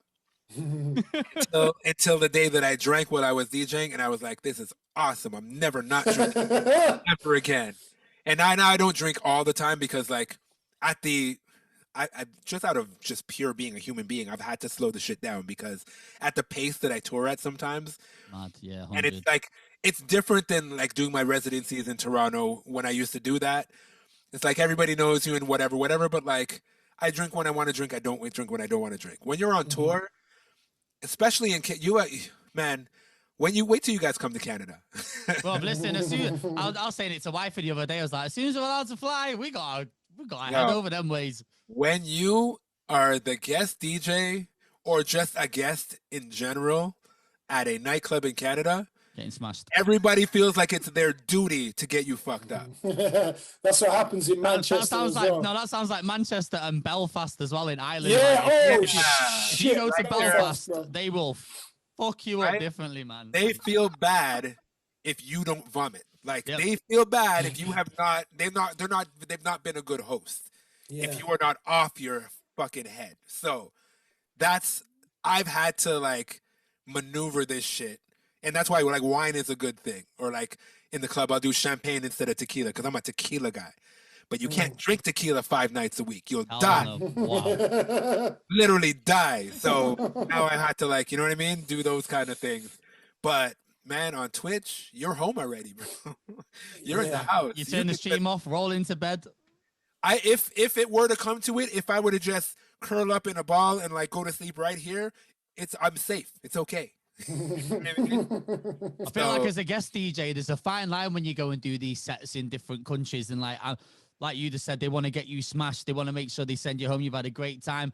Inside that, like, I'm getting anxiety thinking, yo, I need to still perform. Like, you got to smash it. Don't fuck me up before the set I've had done. to tell promoters that sometimes because like sometimes, you know, they take you to dinner and they want to stuff you full of like, you know, you sure you don't want another steak? I'm like, bro, I still got a DJ tonight. And then they're giving you alcohol at the dinner, and then you get to the club, and they're like, "What do you want?" And they're like, "Okay, let's take 7 shots before you start." I'm like, come on, man! Like, you want me to do a good job, right? Like, you're paying me for a good job. Because like, if you want me to just like face plant into the turntables and go back to the hotel, like, keep feeding me these shots. I got you. But that's not why I'm here. I don't think. That's like Mark in Belfast, man. Mark's the owner of a club in Belfast, and he will take you. He will take you. Like, I've got a lot of love for the guy, but he drinks. It's on a different level, bro. It's not human. The Irish like to drink anyway. He picked me up from the hotel, and before we left, he was like, "Right, let's sit down in the hotel bar and have a drink and have a chat." So we had a chat, bonded a little bit, got to know each other, and he's like, "Right, let's go to the club." Via every single venue in Belfast that's open for a Jaeger bomb. He does the bar crawl, for doesn't he? Fucking Jaeger bombs, brother. And like, I'm not a big drinker. I'll drink when I'm guest DJing other places because I don't have to drive. Right. And there's a hotel there. Do you know what I mean? Right. But it got to the point where I'm like, I think we got to like the 4th venue and I'm waved already thinking, shit, I don't know how many more of these I've got in. And it's like 8 p.m. I think it helps that the clubs close at 2 o'clock in Ireland, isn't it? All the venues have to close. God, imagine they didn't. Yeah, bro. This is it. Like, you've got to wind down your club set like 1:45, and people are getting ready to like leave and stuff. So it's a little bit different to, I don't know, like central London. Some places up until like 5. Yeah, down in Brighton as well on the south coast. Zombies on the dance floor when the clubs are open that late. It's like Walking Dead, bro. That's crazy. I've yet to DJ in Ireland. I've been to Dublin a couple of times, but I've never DJ'd there. But I've had such a great time that I can't wait to do that. Dublin's got a couple of really cool Afrobeats nights and bashment nights. Really? Like, shout out to DJ Wax actually. Like he's the guy I know out there. And funny enough, he's actually one of like the main guys pushing Irish drill at the moment. There's a lot of really cool drill coming out of Ireland. That But sounds yeah, like oxymoron, Irish drill. Irish it's drill. wild. Yeah, bro. And some of the tunes are cold as fuck. Like, there's some of my favorite drill tunes are from these guys in Ireland, man. Like, honestly, they're cold. But I was really surprised because when I played out there, I had no idea that there was such a big dancehall and Afrobeat scene, and it's because there's a lot of immigrants from like the Congo moved to Ireland, settled there, and then had children. So they've got this first generation of Congolese Irish. So they're really in touch with all of their roots musically. So they love the Afrobeats. Sick. I had no idea, man. And they all speak Irish, like Irish accent. It's wild, bruv. But yeah, it's sick. One of my favorite nights has been in Dublin. Yeah, right. I mean, I had one night out in Dublin that I had an amazing time, but it was like a layover, and it was like maybe a Wednesday or a Tuesday, and I didn't know anybody. I just was like, take me to the pubs, and I tried to figure out, like, is this direction that I put the direction to be like what looked like the center of the city. I did some Googling, whatever. I was like, take me to a dope pub. So took me to, I think it's called a Temple. There was apparently some famous pub. I was like, sure. Right. And had me a Guinness. A pint of Guinness, eh? Had a pint of Guinness. Proper. I said, I want to find a fun bar. I want to drink a pint of Guinness. I want to take a picture with a leprechaun. I was like, that third one's probably a tall order, but like, hey, man, putting that vision board, putting that shit out in the universe, we'll see what comes back. So I went, I got my pint, I found a fun bar, and then I found a homeless guy that had a leprechaun costume on that was taking pictures with people for money. And I was like, my guy. There you go. Gave him a couple P's, took a picture, and my night was perfect. But they played no Afrobeats or dancehall at that bar. Bro, at least you've done the traditional like Irish, the pint of Guinness and that. Like you can't go over to Dublin and not do the whole part of the experience. I'm a traveler and I like to do local shit. I like to see where people locally go. I like to eat what they eat. I drink what they drink. And like, I already knew Ireland before. As soon as I found out I had a layover in Ireland, I'm like, I'm drinking a Guinness. I don't even really drink Guinness, but I'm drinking a Guinness in Ireland because it's Ireland. I have to. To. Oh, but I'm not a fan of Guinness. That shit nasty, man. No, I don't mind it, man. It's okay, but it's definitely not my drink of choice. But in Ireland, that was the first thing I drank. Absolutely. I only had one. I had one. After that, I had whiskey. It was fine. It's a bit heavy on the stomach, that Guinness. It really is. It's not heavy. Beer. It's stout. It's heavy. Yeah. So, bro, as a well-traveled DJ like yourself, like you've been to so many different countries. When you go to these areas, do you try and tap in with, say, like I don't know, like the local music scene? There's been times when I've gone to like do a gig, like I played in Belgium one time, and like the local DJ would plug me in with like a couple of the hot tracks. Do you know what I mean? So like, do you approach it the same way when you go to these places? You can go to some places and you can get it completely wrong sometimes. So connecting with DJs in different areas, is that kind of how you go about your business?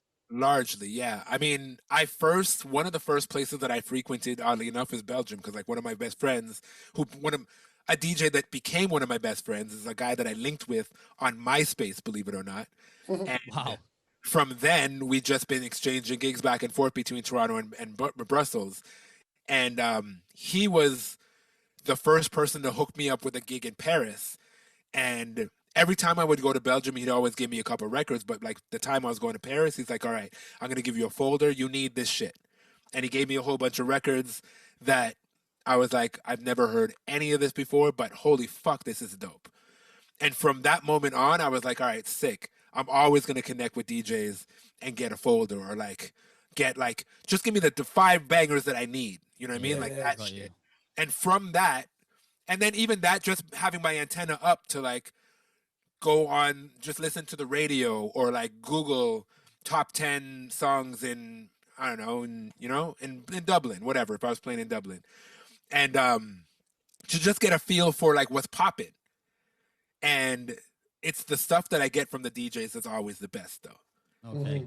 The DJs know what's up. The DJs know what works on the dance floor. The DJs know, yo, this is not a big record yet, but it's gonna be. You know what I mean? Yeah, So yeah, like facts. to get that insight from somebody that's in a country where I'm not from there and I don't even speak the language, that shit's amazing to me. And the best of all of that stuff is the stuff that ends up being in my sets no matter where I am. So like I'm here in Toronto and I'm playing like German hip hop because I got this record that's fucking sick and I feel like people should hear it.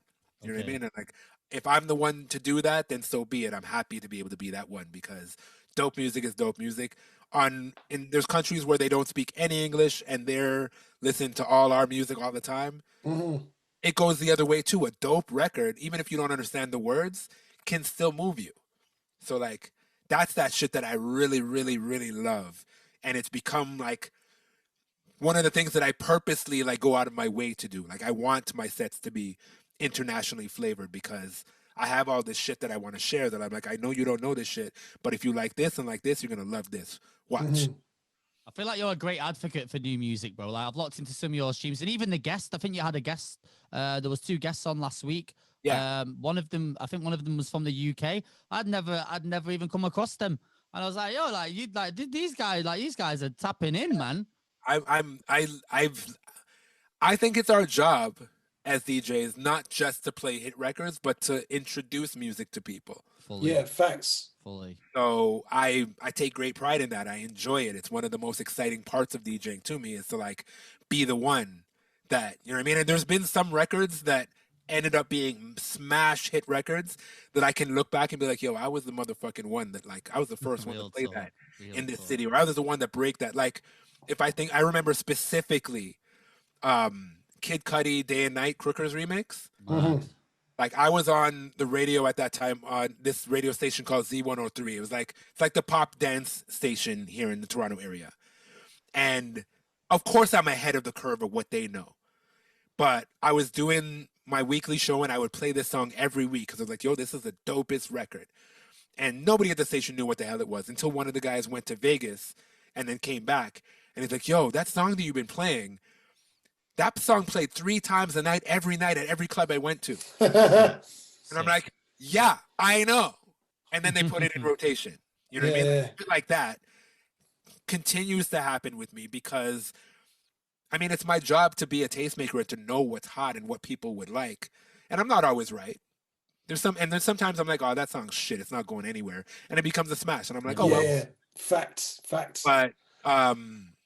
Do you feel like we lost our way with that, bro? Do you feel like the essence of like original taste making, because the music is so accessible now? Like, do you feel like there's not as many of us? Yeah, I mean, I hope we're getting it back because the clubs have been closed, so DJs are more playing from the heart than from the pocket, if that makes sense. I hear you. But I think that before we were way more people were way more dependent on us because we got the music first. Yeah. Now we don't get the music first. Sometimes you're in the club and somebody asks for a song that just came out in the hours that you've been at the club. You know what I mean? It's like an album drops at midnight. Yo, have you got that new? Right? Bro, it came out 47 seconds ago. Right. And be like, you realize I've been here since 10, so no, I don't have it. Well, you got a laptop there. Can't you download it? I'm like, fuck off. The door's there. The thing I think is there's a disconnect now with I think the music fans are still plugged into the DJs, but I think there is a huge disconnect with the audience in the sense that TikTok is responsible for breaking a lot of the biggest songs, even leading up to the pandemic. Like before the pandemic, I remember doing a student night in Brighton, which was the theme of the night. That night was TikTok bangers, but it wasn't actually that far away from my normal set. My heart anyway, sinks. no. But the biggest songs at the time, like there was a couple of like the Baby songs, a couple of Drake songs that people were doing the dance moves to on TikTok that were massive. There were a couple of garbage songs as well, but a lot of the younger audience, that's where they're getting their exposure to music. Yeah. It's from social media and TikTok. TikTok is breaking more records at the moment than DJs. Yeah. Oh, for sure. And that's the thing, because again, now we're talking like digital distribution of music. Yeah. it's out there for everybody, and it just depends on what catches on. And TikTok has been that platform that things are catching on because they're like linked to popular people and to dances. It's kind of like a launch pad now, isn't it? Like it's a big time. And the fucked up part, or like not even fucked up, it's kind of incredible, is it spawned a new category in music for record companies. Where they now have new catalog and a new category called Resurgence. And Resurgence is now a marketing lane that they will now pump more money into an old song that becomes popular on TikTok. Like Cardinal Official Dangerous with Akon that came out 13 years ago, went viral on TikTok like a couple months ago. And now they've re-released the song and they put marketing money behind it. Oh, snaps. They've re-released that. Like, wow, because that record's been out for a minute. 13 years. It is actually a dope song as well, you know. That's a rhythm, that big rhythm. 13 years. Or like Fleetwood Mac, Dreams. Yep. Where dude is skateboarding, drinking cranberry juice, all of a sudden it's a hit record again. It's like, yo, that record's from the 70s. Wow. Yeah, this is the bag is there to be had again. If you had a hit back then, like before the whole digital boy, get the bag. The thing with that, that's so far so good, because it's like if a song is a great song in one era, it'll still be a great song in another era. There hasn't been any bullshit that's made its way through like that. It's only great records.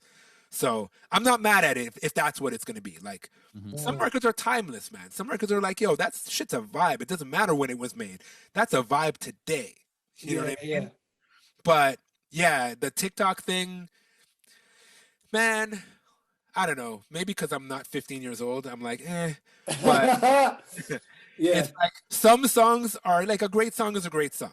And if a great song gets catches on from dances or whatever, like I really like the Doja Cat Say So song. It's like a, disco feel poppy, like it's a pop song, whatever. Like I really like that record. It's a vibe. And I like her as an artist. So that blowing up on there, I'm like, yeah, cool. But some of these ones that I'm like, yo, it's like 3 seconds of a song is what's popular for the dance or for the thing that they do. Yeah. And if you listen to the song itself, it's like, this song is trash. You know what I'm interested to know though? With a lot of these songs that are coming with like full-on TikTok choreographed moves, do you know what I mean? Like people have whole dance routines for the chorus. Yeah. Is this gonna start happening in the clubs? Because it's gonna look, you know, when you watch like them old school musicals, like Grease, for example, when someone starts singing, the main character starts singing there, and now suddenly you've got like security guards, hot dog vendors, fucking random children and parents all start doing the same dance together. Full on flash mob in the club. Is this gonna happen in the venue, man? Is this gonna happen in the clubs? God. Are we gonna get like 300 people all suddenly doing the same dance? Like, you know what? Maybe not yet. But as soon as this generation that's living by that gets old enough to be in the clubs, the whole club is gonna be like. But you know what? They are. But you say that with the clubs being closed, a lot of the people that are of this age, 18 to 25, 18 to 30, whatever, they have just dived into social media, and they're using TikTok to kill time. Like they're having fun on TikTok. Very true. Even like my other half, she'll do it on TikTok with my son, because my son loves dancing. So they're doing dances together and that, and with her sister and stuff. So you say that when the generation grows up old enough, but actually I think when the clubs open, there's gonna be a bunch of people that have been doing the dance, the Megan Thee Stallion Savage, if that gets played, and they're all gonna start doing it. It's gonna be an interesting one, bro. See, that's the shit that we used to do. That shit when, like, you remember the music video and you dance in the music video, all right, and you do the thing, but like it's like 2 of you or 3 of you or something. Yeah. And like you just have a little moment with your friends. Yeah. This shit, you're right. This shit is like universal. And it's gonna be everybody in the club. The only song I can think of that does that is Cameo Candy. Yeah. That's the only song where I can think that if I drop it, literally the entire dance floor is jumping in unison. Yeah, but you always get that one guy that goes the wrong way, man. Every time. If I'm not the DJ... You've got to tell them which way to go first. You got to set it right. But that's simple. You pull the record up and you get everybody facing the DJ box. That's it. That's the one. Find the cutest girl in the crowd and ask her which way she's going first, and then tell everybody else, right, we're going this way first. Oh, so that's the formula for that. That's the formula, yeah? That's my formula for that song anyway. You know what, though? That falls right in line with the ongoing philosophy that I live by. If you make the girls happy, everybody's happy. Bro, how many times have I said this on this podcast? I play for the girls first. Man, you will get your time. I am looking after the girls, yeah. The man them are semi-happy. I'll play some of the man them tunes eventually. But exactly. I mean, on streaming, it's like one thing, but in the club, it's like, yo, guys, if I don't play anything for you all night, but the girls are blessed, you're gonna have a good time. Shut up and go dance with them. Exactly. Come on. Exactly. I'm here for that. If you're not here for girls, I mean, depending on which way you swing or whatever, if you're here for guys or whatever, cool. But like, do that. Don't be so worried about me and what I do. Let me fucking set the mood for you to do that thing. I feel like some people come to the rave and like, if it's not the music that they like it can throw off their vibe. I'm like, guys, embrace the night, embrace the journey. Like, go and chat up a chick, or like, don't worry. You're gonna have a shit night if you're sat there worried about what I'm gonna play. Like, forget this and if you need that much control, then go to your car or go home, or like, why are you here? Why are you here? May as well stay at home and put Spotify on, bro. You don't go to a restaurant and order something and tell them how to cook it exactly and tell. You don't go in the kitchen and be like, "Oh, at home I do it like this." You don't do that. You trust, especially if you go to a restaurant where the chef is renowned. If you were to ever go to a restaurant where the chef was flown in from another country to come cook for you, would you have the audacity to try to tell that chef how to cook the food? Bro, nope. It's crazy, right? It's crazy, right? When you explain it in different circumstances, you look at it for what it is, bruv. Let us do our job, man. Come on. Thank you. We're the experts. We do this for a living, and we care too. We actually care about this. So when you get somebody doing something with love, it's gonna be awesome. How did you even get into this music thing, 4Korners? Like, did you always want to be a DJ? Like, I read something you was in like a band in like high school or some shit. Like, how did you even get into? How did this whole music thing come around? I wasn't in a band. I was in band, like school band. Oh, okay, right. I got you. I was thinking this guy was like a boy band or some shit. No, like band, like I got you.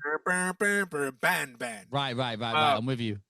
But no, I always played instruments. Like, I played piano from like age 7 to 12, like in competitions and shit.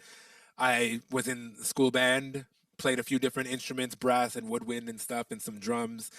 And my dad was a guitarist, and he was in a band, like a real band. And we always had records in the house. So like, I didn't plan on being a DJ, but I just always had records, and I liked records. And he had turntables. I'm actually looking at them right now, like they're over there. Okay. Horrible ass turntables that I learned to DJ on. But that's just what I knew. I knew, you know what I mean? My friends were buying CDs and stuff, and I was like, nah, man, records. And that was just always a thing. But I played basketball, and I was like going to school to be a writer, and nothing to do with DJing until I got to university and started going to parties and like really getting in tune with what DJing was and DJ culture. Because before that, the only DJs I'd seen were like the DJ in the back of the stage behind the rapper. And that's what I thought DJing was, either that or DMCs. And I was like, DMCs is not appealing to me because there's no girls at DMCs. And if the girls that are there, you don't want those girls. It's like the geeky side of the DJ world, isn't it? The DMCs. It's so geeky, and like I have the highest level of respect for the intricacy of that technical skill. But that room was never a room that I wanted to be in. Got you. And then I saw parties, and I was like, oh, so you don't have to just be the guy behind the rapper. Like, you can be the center of the thing. You can control the vibe of the whole room. And there's mad girls there that are all like trying to climb to get to you. This guy. And they have wine there. No. I was like, that just seemed like the coolest guy in the room. And just like from the DJs that I saw and like started to follow, they just looked like they were having more fun than anybody else. Sick. So from that, I just got to like, befriended a few of them and got to hanging out with them and just, just seeing what the hell it was. And then, you know, picking their brains a little bit when I got the opportunity on like MSN Messengers was the way we used to like talk to everybody. And then I'd come home and try to figure out, you know, with the records that my dad had and the 5 records that I bought for myself, try to figure out how to do some of the shit that I saw them do. And then I'd go back and come back. And one of my homies was, his older brother was a DJ. And so we got to go and fuck with his records, and he had Tech 12. So like, if he let us touch them, then we got to play a little bit. And it just grew into a thing that it was just a hobby and just playing little birthday parties and shit until it wasn't, until it just turned into like, you know. I was about to say, what was the moment where you actually realized like, yo, like this is lit. Like I want to be a DJ, bro. And I wish I could tell you the exact moment. It was so gradual. It was just like, I got you. Started making some mixtapes, and you know, then that older brother let us DJ when he went to the bathroom at the club, and like just gradual progression like that of just getting more and more involved, and it just became more and more like there's nothing more awesome than this. I want to do this. And just going to these big parties and seeing the big DJs rock the shit, and then like everything about it was just so appealing that I just was drawn to it, and I just kept walking towards the light. Everything that I did was leading me towards that. And if anything, the defining moment was when I quit my day job to pursue it full time. I was like, you know what? This is it. I'm all in. And then from that point on, things really started to pick up because you get out what you put in. I like the way he explained it, and he's like everything was leading towards the light at the end of the tunnel. It just felt like, have you ever felt like you're just drawn to something, like no matter what, whether it's like fully a thing or like a girl or like a place, like you're just like everything always leads back to that. Everything you think of, something about that reminds you of that, or like, you know what I mean? Like it was that for me. Like after that, every time I turned on the TV, there was something to do with a party or DJing or something. Or when I play music, and I'm thinking, and my mind just goes to, oh man, in the club, this would like, you know what I mean? And I started collecting mixtapes and trying to like get all these DJ Clue and Funkmaster Flex and like whatever mixtapes I could get my hands on. And like the local DJs were killing it on that mixtape scene. There was like Baby Blue Sound Crew. There was DJ Mastermind. There was a few others that I'm sure you probably would never heard of them, but they were like legends here at the time. And then, you know what I mean? Started expanding and more into it, just until I was like, oh shit, I'm a DJ now. Do you feel like coming from more of like the old school era of buying vinyls and buying records just makes you like tap into what the DJ culture is a little bit more than say a new school DJ coming through now who can buy a controller and sign up to like a DJ City account and and have a go at it? Like I feel like there's different ways of entering the game compared to how we did, compared to how the new school guys are doing it. Do you know what I mean? I mean, the learning curve is definitely a lot shorter now because of the access. Yeah. But I actually feel bad for DJs who had not experienced that because it's a part of it. Like when we started, if you didn't have the record, you couldn't play the song. 100. And if you're playing in a party with another DJ and they have the record, you're like, fuck, man.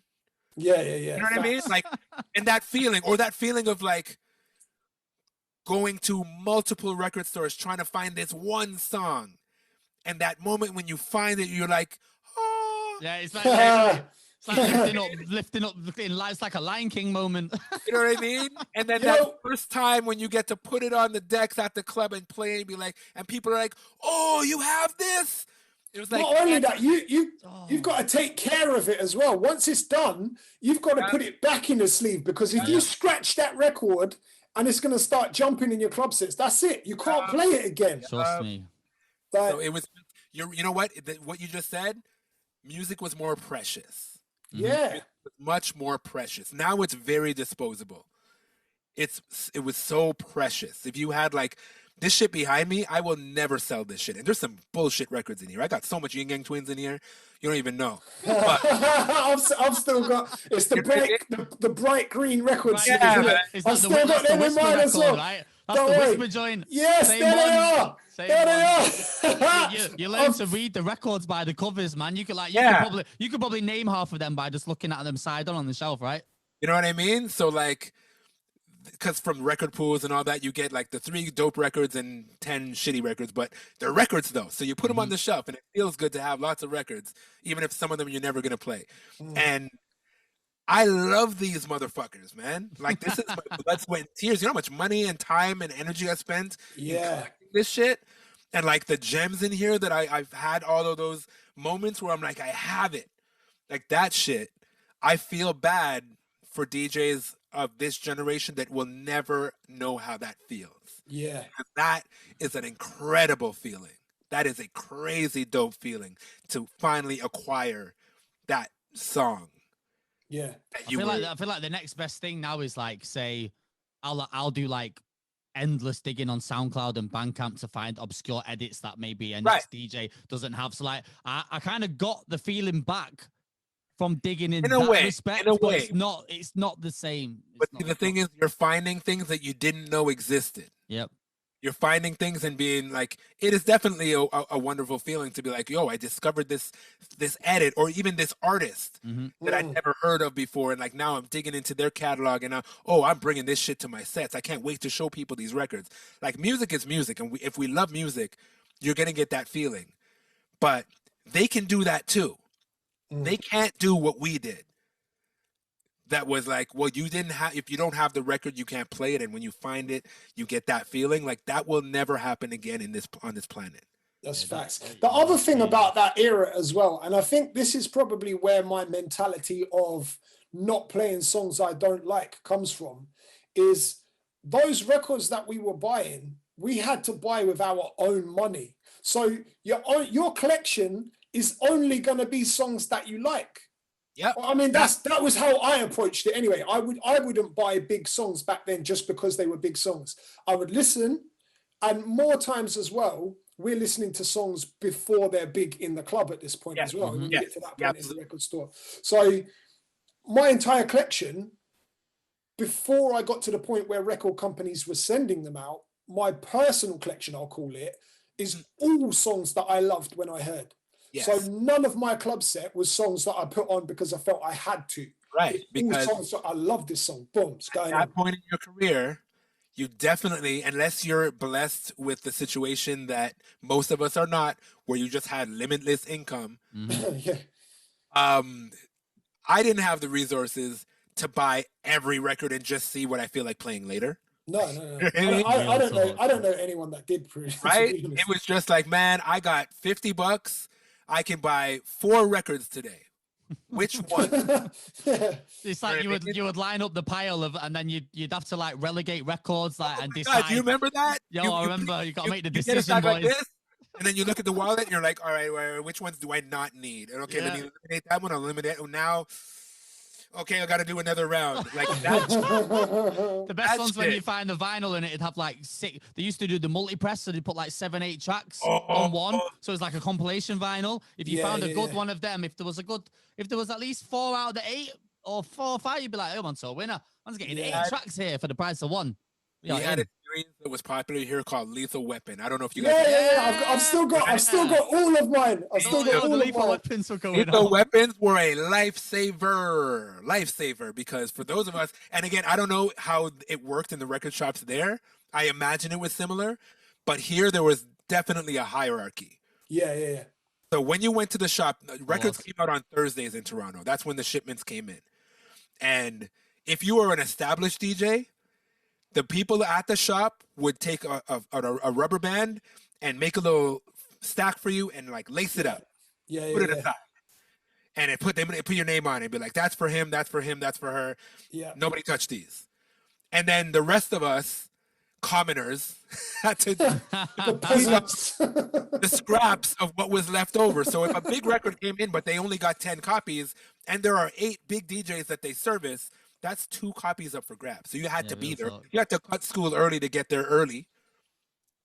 And you had to like fight for this shit.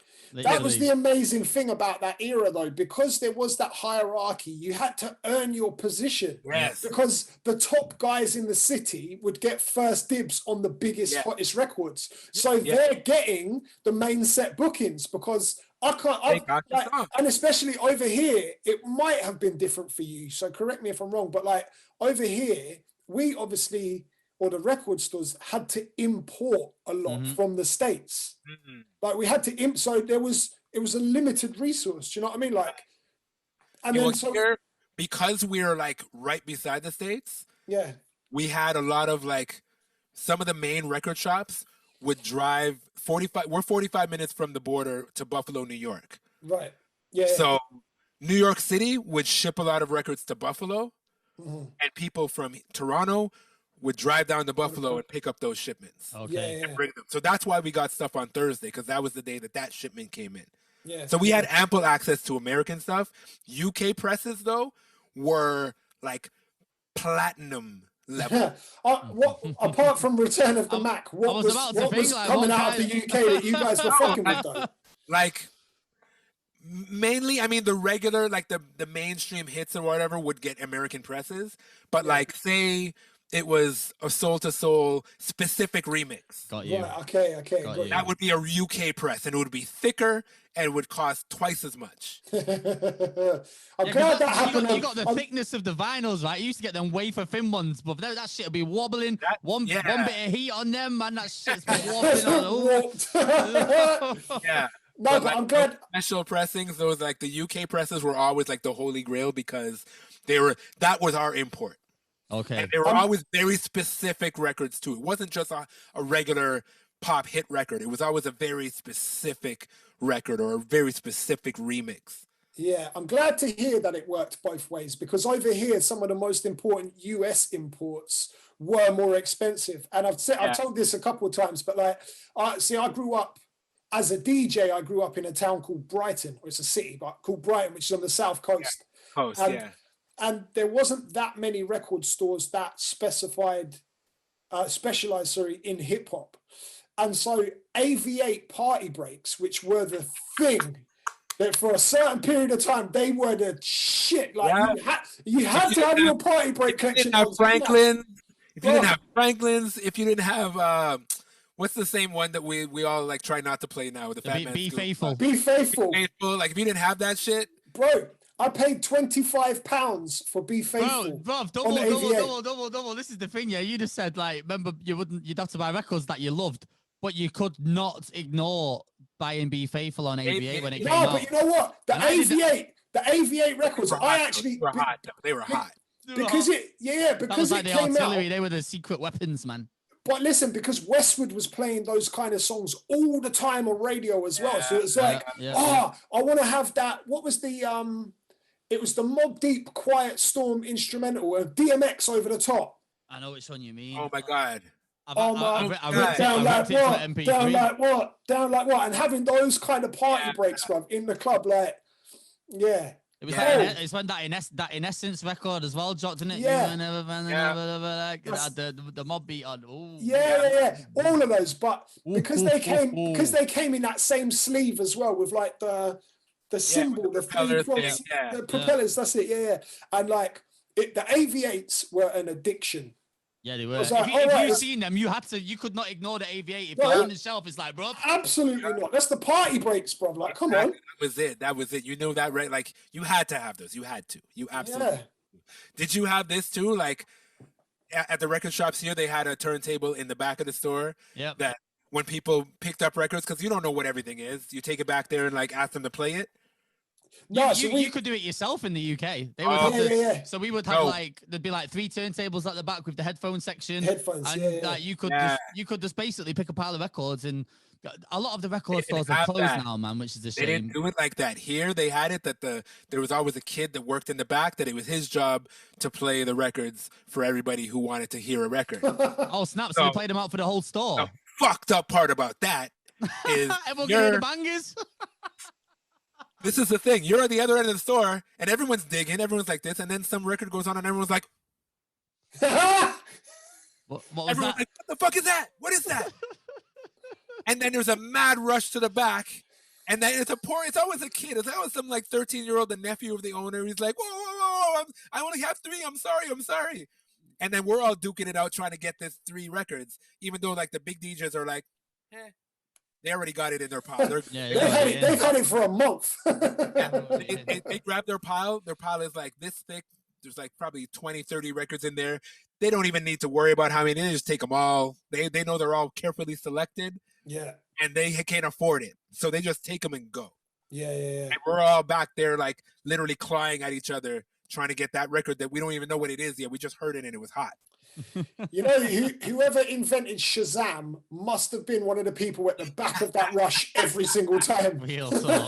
What's that? Boom, rush. Oh, I can't get to the front. But yo, that's another thing that young DJs, because there's things like Shazam, like there's never, I mean, obviously you can't Shazam everything, but for the most part, you can get the name. You can be walking in a store somewhere.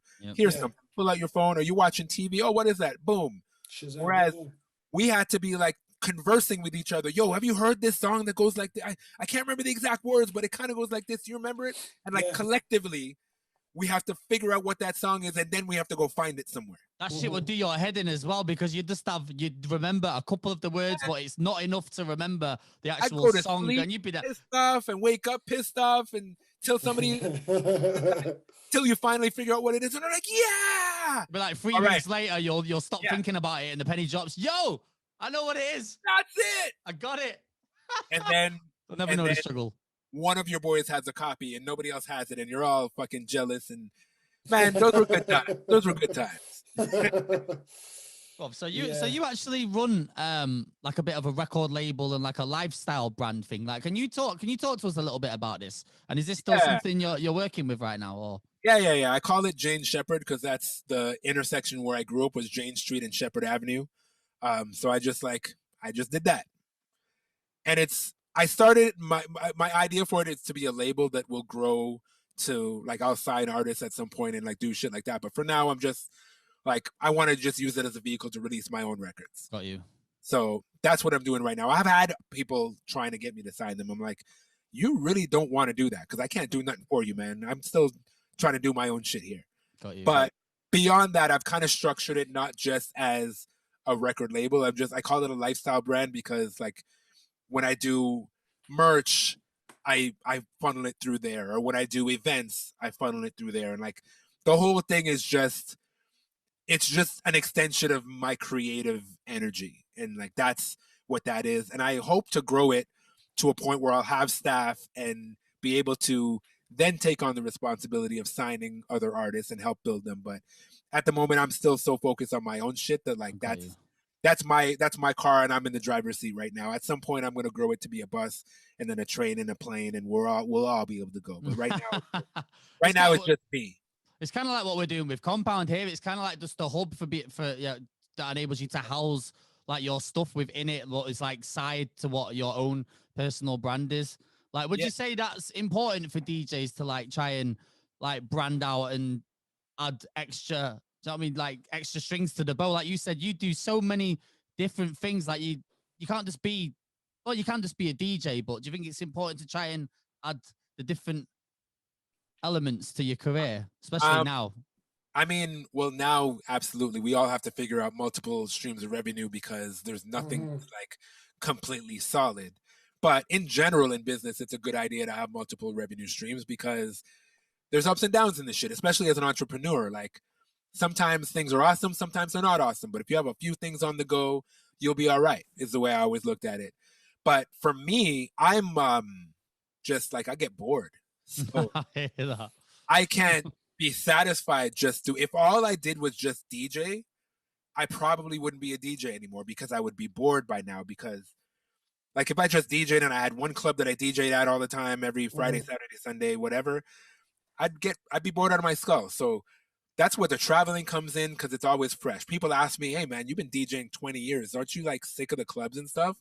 I'm like, when you're at a different club at a different city that's awesome all the time, what's to get bored of? What's to get sick? Yeah.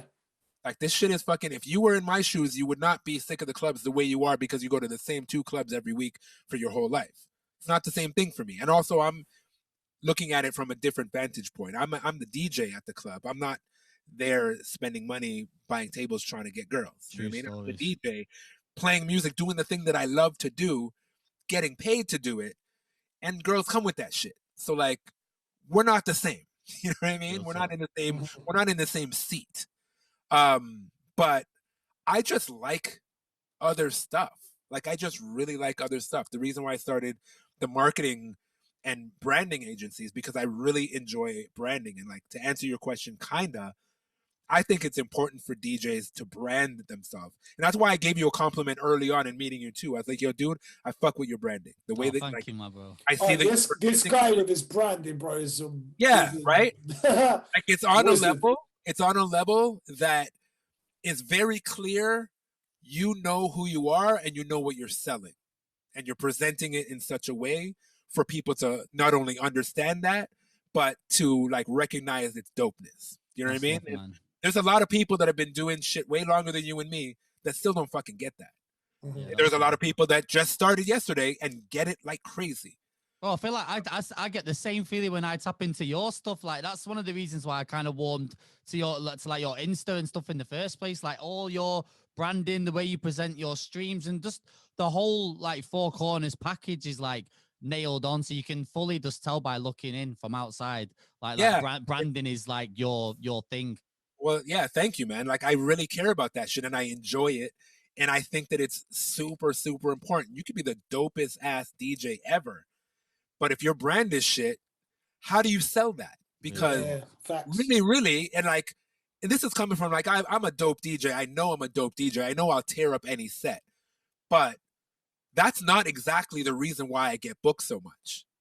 You know what I mean? It's that in combination with a lot of other things that make me sellable. That they, even when I'm playing somewhere that I've never been in somewhere else in the world, that like, they know I supply them with the tools to take and show their clientele, yo, this guy is awesome. You're going to want to come and see this guy. Like, that's the way I look at it. And we all have to do that. It's not like back in the day when you just like, I remember like giving promoters a CD and be like, listen to my CD. I'm good. I'm a good DJ. And you hope that they like it. That was all you had to go off back then. Yeah. That was it. That was it. And, you know, maybe look at my, you know, my MySpace or whatever, or my Facebook. I don't know. It wasn't that kind of culture in that sense. It was just like, are you dope? Yes or no. But even then, even before me and my partner at the time had any gigs, we did professional photo shoots because I learned early on, one of the DJ crews out of Toronto that they don't exist anymore, but at the time, they were everything to me. They were like the model of what the shit should be. They were called the Baby Blue Sound Crew. Okay. And they eventually got a record deal and made some records that were hit records too. Like they have a song with Cardinal Official and Sean Paul before Sean Paul was popular. And they have a song with like Baby Sham before Baby Sham was Baby Sham. Wow. Like they were doing these things and they were signed to Universal in Canada. And their albums were mixtapes where it had their original music mixed in with other hit songs that were signed to Universal. Okay. And the shit was fucking amazing. But the way they presented themselves, even before the record deal, was you'd go to the store and buy a mixtape or look at all the mixtapes, and they would just have the logo and the names of the songs, the track listing. But theirs had a picture of them, and it was glossy, not photocopied. Right. And you had to buy it and then open it to see the track listing. But they built their brand so strong that like you just trusted it. You know what I mean? And they had a professional photo shoot and they had clothing sponsorship and like they just looked like a rap group to me or an R&B group. And I was like, they're doing it right. Like that shit compared to all these other ones. And like every picture you see of a DJ, they're holding a turntable and they're wearing a fitted. Bro, your Instagram game is strong, man. I can see how that's influenced the way you go about your Instagram. Oh, yeah. Your pictures are fire, bro. Thank you. Well, I looked at it always since then. And I'm talking like 98, 99, when I saw what these guys were doing. Before I was DJing anywhere, I was like, we need a photographer. We need to take professional photos. We need to make sure our gear is on point. We need to look like fucking superstars because that's part of it. It's a huge 100%. Part of it. And that shit worked. Like people started to like be like, who the fuck are these guys before we did anything? Because that part of it matters. It's so like that's why we look the full package now, innit? You gotta have the full package, my bro. It's not just like you say, talent was enough back then. Talent is not enough, especially now. Talent is not enough. You have to have more. You got to do everything. You got to do more than that. So that's why, like, I've always marketed myself even before I was making music. Now I am an artist, but like when I was just DJing, I marketed myself and presented myself in the same way that artists do, because I thought that was just better. And if you stack me against DJs that are way bigger than me in my city, I look like I'm the big shot. You know what I mean? Got you. And that was that helped me get a lot of bookings and even change the culture here. Like when I started doing that and started getting booked on parties and stuff, DJs didn't have professional photo shoots. Nobody did except us. Okay. And then we started getting a little bit bigger and whatnot. And I started like pushing for them to put our photos on the flyers instead of just the logo. And when they started doing that, that changed the game in this city. That now, skip ahead 3-4 years, if you were a DJ in this city and you didn't have professional photos, that was going to prevent you from getting booked, because they're like, well, what do we put on the flyer, asshole? Get some pictures. I say, like, now if you don't, like, the promoters will say, oh, have you got an electronic press kit or something? Like, if you like, that's that's a necessity now. You're not serious if you don't have that shit. So like we were early to the game on that, because I saw Baby Blue Sound Crew do that. And I was like, they're fucking smart. They're doing it right. I don't know whose idea this was, but like, this shit is amazing. And that's it. So that's why everything you see of mine, it's always from the mindset of like a marketing mindset. I'm not just posting shit, just be like, oh, I guess I haven't posted in 3 days. I should post a picture. There's a picture. That's my face. Like, I don't do that shit. You know what I mean? I'm like, everything I do is like, what am I trying to say? And what I'm trying to say is like who I am. Everything that I'm doing, everything that I put out into the universe is a little indication as to who I am. And I hope that that's what people get from it, because I make it fucking as obvious as possible. Because I learned that in marketing in school. It's like, yo, assume everybody's stupid and you got to spoon feed them. So that's what I do it. And like, I marketed myself as the party guy and like fun and colorful, and like that's what you get. I'm not the fucking tough guy. I'm fucking smiling all the time because I'm a happy guy, and that's what I like, and I want that energy to be around me. So like that's who I am, and that's what I put out there. And then that's how people approach me. Everybody's like, hey, 4Korners, because they want to fucking hang out and have fun. Because I'm not the fucking tough guy, cool guy. I'm the fucking fun guy. You know what I mean? At least you know if the DJing doesn't work out, Bub, you got plenty of avenues to chase. Thankfully, DJing is fucking worked out all this time. So like, nice, that's it. Man. Like, the way I look at it, man, it's shit's supposed to be a party, right? Like, we're talking about parties. Parties are supposed to be fun, right? Dancing, smiles, like fucking grinding on each other. Like, that's that shit. So that's the energy that I put out, and thankfully it's been like interpreted well by the public. Yeah, it seems to have worked. Before we go, I need to ask, what are the other 2 songs that are banned in the stadium? he's been holding that all episode, man. You said there were 3 songs. 3 songs. Like, right, what are the other 2? 3 songs. The other one, which is still really odd to me, is Pumped Up Kicks. You remember that song? I don't think all the other kids with the pumped up kicks, round and round. You know what I'm talking about? What? I don't think that was a UK thing. Okay, maybe not. Maybe get read over there. I'm pretty sure it's by a band called Foster the People.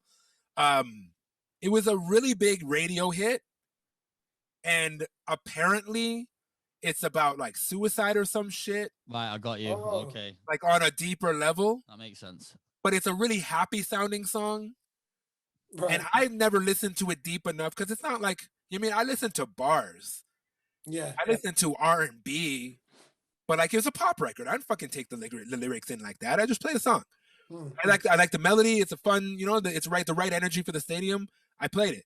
And a few times in, I got the message saying, hey, we can't play that song here anymore because of the message in it. And to this day, I haven't listened to it closely enough to know what the fuck they're talking about. I'm just like, honestly, it's not an important enough song for me to even care, so no problem. Yeah. Fast. And the most recent one, there was a local hit record by this artist named K Money. The song's called Come Outside. And it was such a fucking local smash. I helped make it this smash too, because like, it became the song that I would play that song as the Raptors hit the court Okay. every game for like 3 months. Sick. So it became the anthem kind of thing. Oh, excuse me. And then in the clubs, it was going crazy. Independent record, just some fucking kid, like some 17-year-old dude that had been doing music for a couple of years. His brother did music. Little hood song. Come outside, you're a little pussy. Come outside, let me deal with the case, kind of song. Some hood shit. Yeah, some straight hood shit. I'll show you the video. It's just a bunch of dudes in the areas. Like, they're just in the ends. That's it. No story, nothing. That's it. But, unfortunately, I know the kid. And I even brought him to a game and, like, was trying to, because he was, like, really in the streets. So I'm, like, trying to, like, yo, motherfucker, do you have a hit record? And there are people out here that have been doing this for way longer than you, that, like, if I'm honest, that are way more talented than you, but they haven't hit like you're hitting. This is rare. Don't blow this. Don't blow this. Focus on this. Leave that shit alone. And he would call me and tell me all the time, man, they're like, these fucking cops keep like pulling up on us and like trying to, I'm like, dude, I know your song is Come Outside, go inside, go home. When that happens, just go home. You don't have to prove anything. You have the hottest record out. Like, Drake is fucking singing your song on Instagram. Dope. Like, that's dope. Go home. Make more songs. And it was just really hard. And then he got arrested for some shit. And then he got out. And I was like, you see? And he's like, I know. And then fucking, he's in jail now for, like, he has been for the past 2 years because he just couldn't keep his foot out of the streets. But beyond that, one of the situations that he got himself into, there was like, he was falsely accused of human trafficking. Wow. Oh. And that was the headline. Even though 5 days later, at the bottom of page 75 in the paper, they were like, yeah, actually, there was no human trafficking. But it was already the damage is being done by damage is done. And the upper brass at the Raptors were like, that song you're playing, that's that guy that's been charged with human trafficking, right? We can't play his song here anymore. Wow.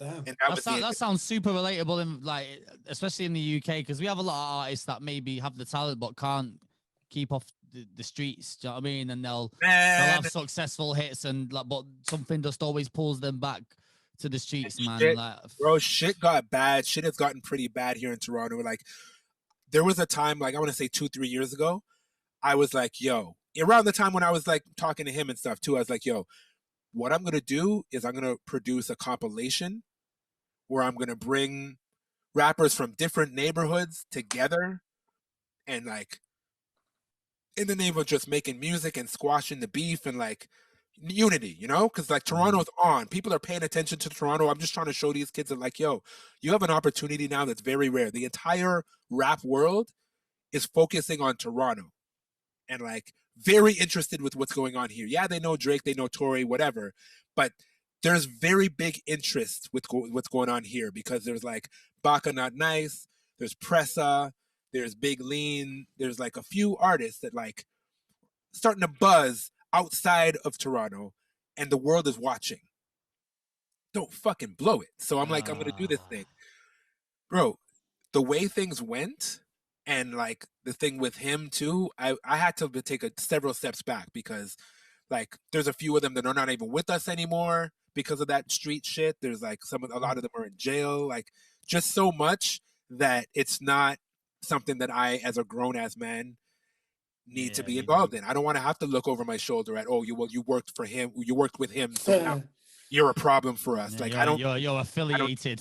Yeah. I had to take a step back, and that's where I'm at with that right now. But the R&B that's coming out of the city right now, I don't know if you guys are aware, there's real movement happening in the R&B sector. So like, some of the names I'm sure you've heard, like Daniel Caesar, or Jesse Reyes, or, you know, a few of them.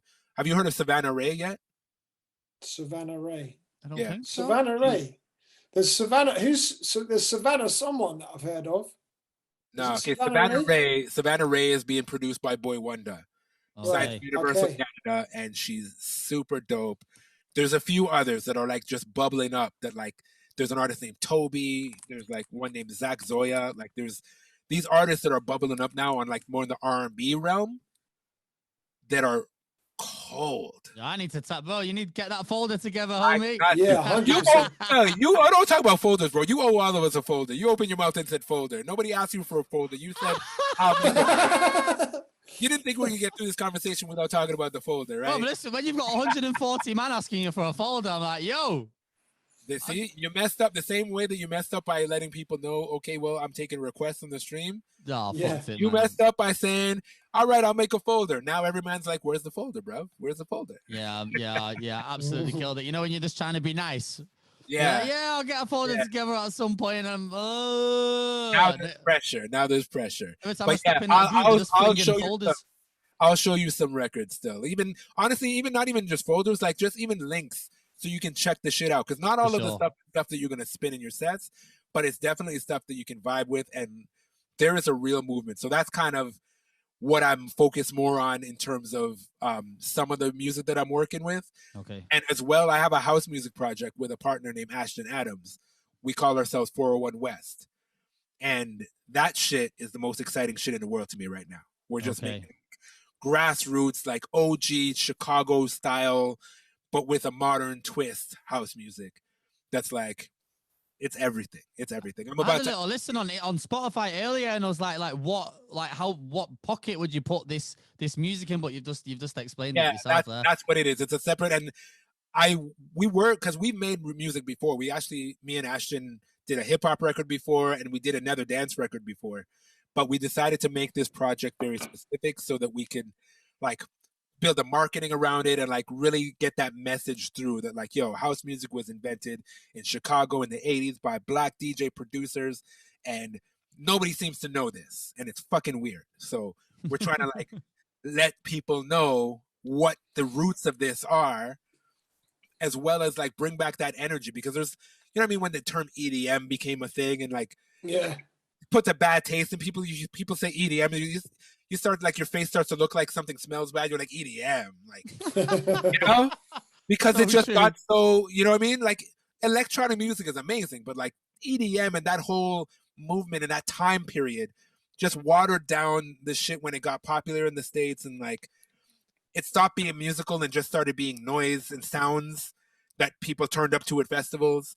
And then everybody starts to think, oh, that's what house music is. And I'm like, no, man, like it's so much more than that. So, and I love house music. I always have. So that's what we're doing right now. I'm actually about to, in like a week and a half, I'm moving from here, and I'm going to move in with Ashton at his spot. And we're just going to lock in for like a month and just work on our next project. So I'm super stoked for that.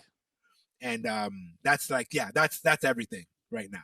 That's everything. So I was about to say, what have you got coming up? But it looks like you just broke it down. So it looks like the production is the core focus at the minute. It is. I mean, I'm still streaming, but like I can't say that DJing is my core focus because I'm not able to DJ anywhere really. Like I'm doing my streams, and I'm doing some like private Zoom parties, and like I'm active, but it's, I don't know, man. I'm starting to feel like maybe it's starting to lose its luster a little bit. And that's why I'm enjoying doing other programming on Twitch as well. I hear you. Because I love the interaction aspect of it. And I love sharing music. But like the just DJing alone part is like, I can only do this so much in this context. I need people. I need people around me. I need that aspect of it to come back too. So I'm going to continue to do it, but not full on like I was in December when I was on every day for hours and hours. I'm just like reducing it to a couple streams a week. And then I'm doing my other programming, and I'm working on music and some other stuff to try to keep myself smiling, man. I just got to just being happy is always the focus, I think, for any of us. And I'm just trying to maintain my happy. Well, keep that energy up, man. Like I'm sure we're going to see the other side of this soon, man. Like you say, people don't realize how far like human interaction helps. Like it's at that point now where we just want to get out and mingle a little bit, man. It's essential for our mental as well as for our financial well-being. Like, I don't know. I mean, I can't speak for everybody. I know there are some that like, no, this is just a job. This is not just a job for me. So this is a lifestyle, man. Yeah, man. So to like have my hands tied and not be able to do it, or not be able to do it the way that I did it when I fell in love with it, it's tough. So we're making it work. That's why I say we're making it work. Bro, you've been an amazing guest, man. We've been here for 2.5 hours. Yeah, this is dope. This could have gone on. I'm looking through my notes and there's like, we've got to do a part 2, man. There's some I'm shit. down, bro. I'm down. I love your energy. You guys are both like, I have a saying, or we have a saying amongst us, like me and a collective of DJs that I've moved around the world and like met over the years. And the saying is like, you're one of us. Like, there's a certain pedigree of DJ that it's a certain amount of time you've been doing it, a certain amount of love you have for it, and like just your general attitude towards it. Like, you guys are definitely in that. We got the stripes now. We're part of the hierarchy because we are in. We're in. It's the type. I know you know the feeling too. Like, you get in a room with a DJ, and you just like, man, yeah, we get it. Fully. It's like there's like a community of DJs that all kind of gravitated towards each other on Twitch, and like I'm here for it, man. It's so lit. Yeah, bro. So that's real shit in the real world and on Twitch. Like, that's it. So anytime you guys want me to come back on, and actually I want to have you guys on my show as well, because I would love to get to talk more about what you've been doing in your history and all of that. Yeah. Oh, just make the call, man. We're here, bro. I live in this studio, man. So like same. I got the sofa over there with Day. I'm not moving, family. Wicked. All right, man. Thank you so much for having me, and it was a blessing, man. Thank you. Where can the do you want to give your socials a quick plug, my guy, before we wrap it up? Yeah, I mean, really, 4Korners.com. Number 4 Corners with a K is the main hub for everything. But if you want to catch me on other stuff, it's pretty much /4Korners on Instagram, on Twitter, on Twitch, like pretty universal. Except YouTube is youtube.com/4KTV. The guy had to switch up for the one. That's the only one. That's the only one. I fucked. You know what it was? I messed up. I had 4Korners and then I forgot the password. And there's so eons ago that like getting it back was just not. And it's just like Yeah. I 4KTV. It belongs to the streets. It belongs to the streets. But 4Korners.com, and you will find everything from there. Sick. Cool, man. All right. /Talkover podcast. Spotify, Apple Music, and YouTube as always. Yeah, man. Give 4 Korners a follow, tap in, and yeah, we move. 4K. Move. That's love, my guy. Peace. Thank you for your time, man. Take care, guys. Cheers. Later.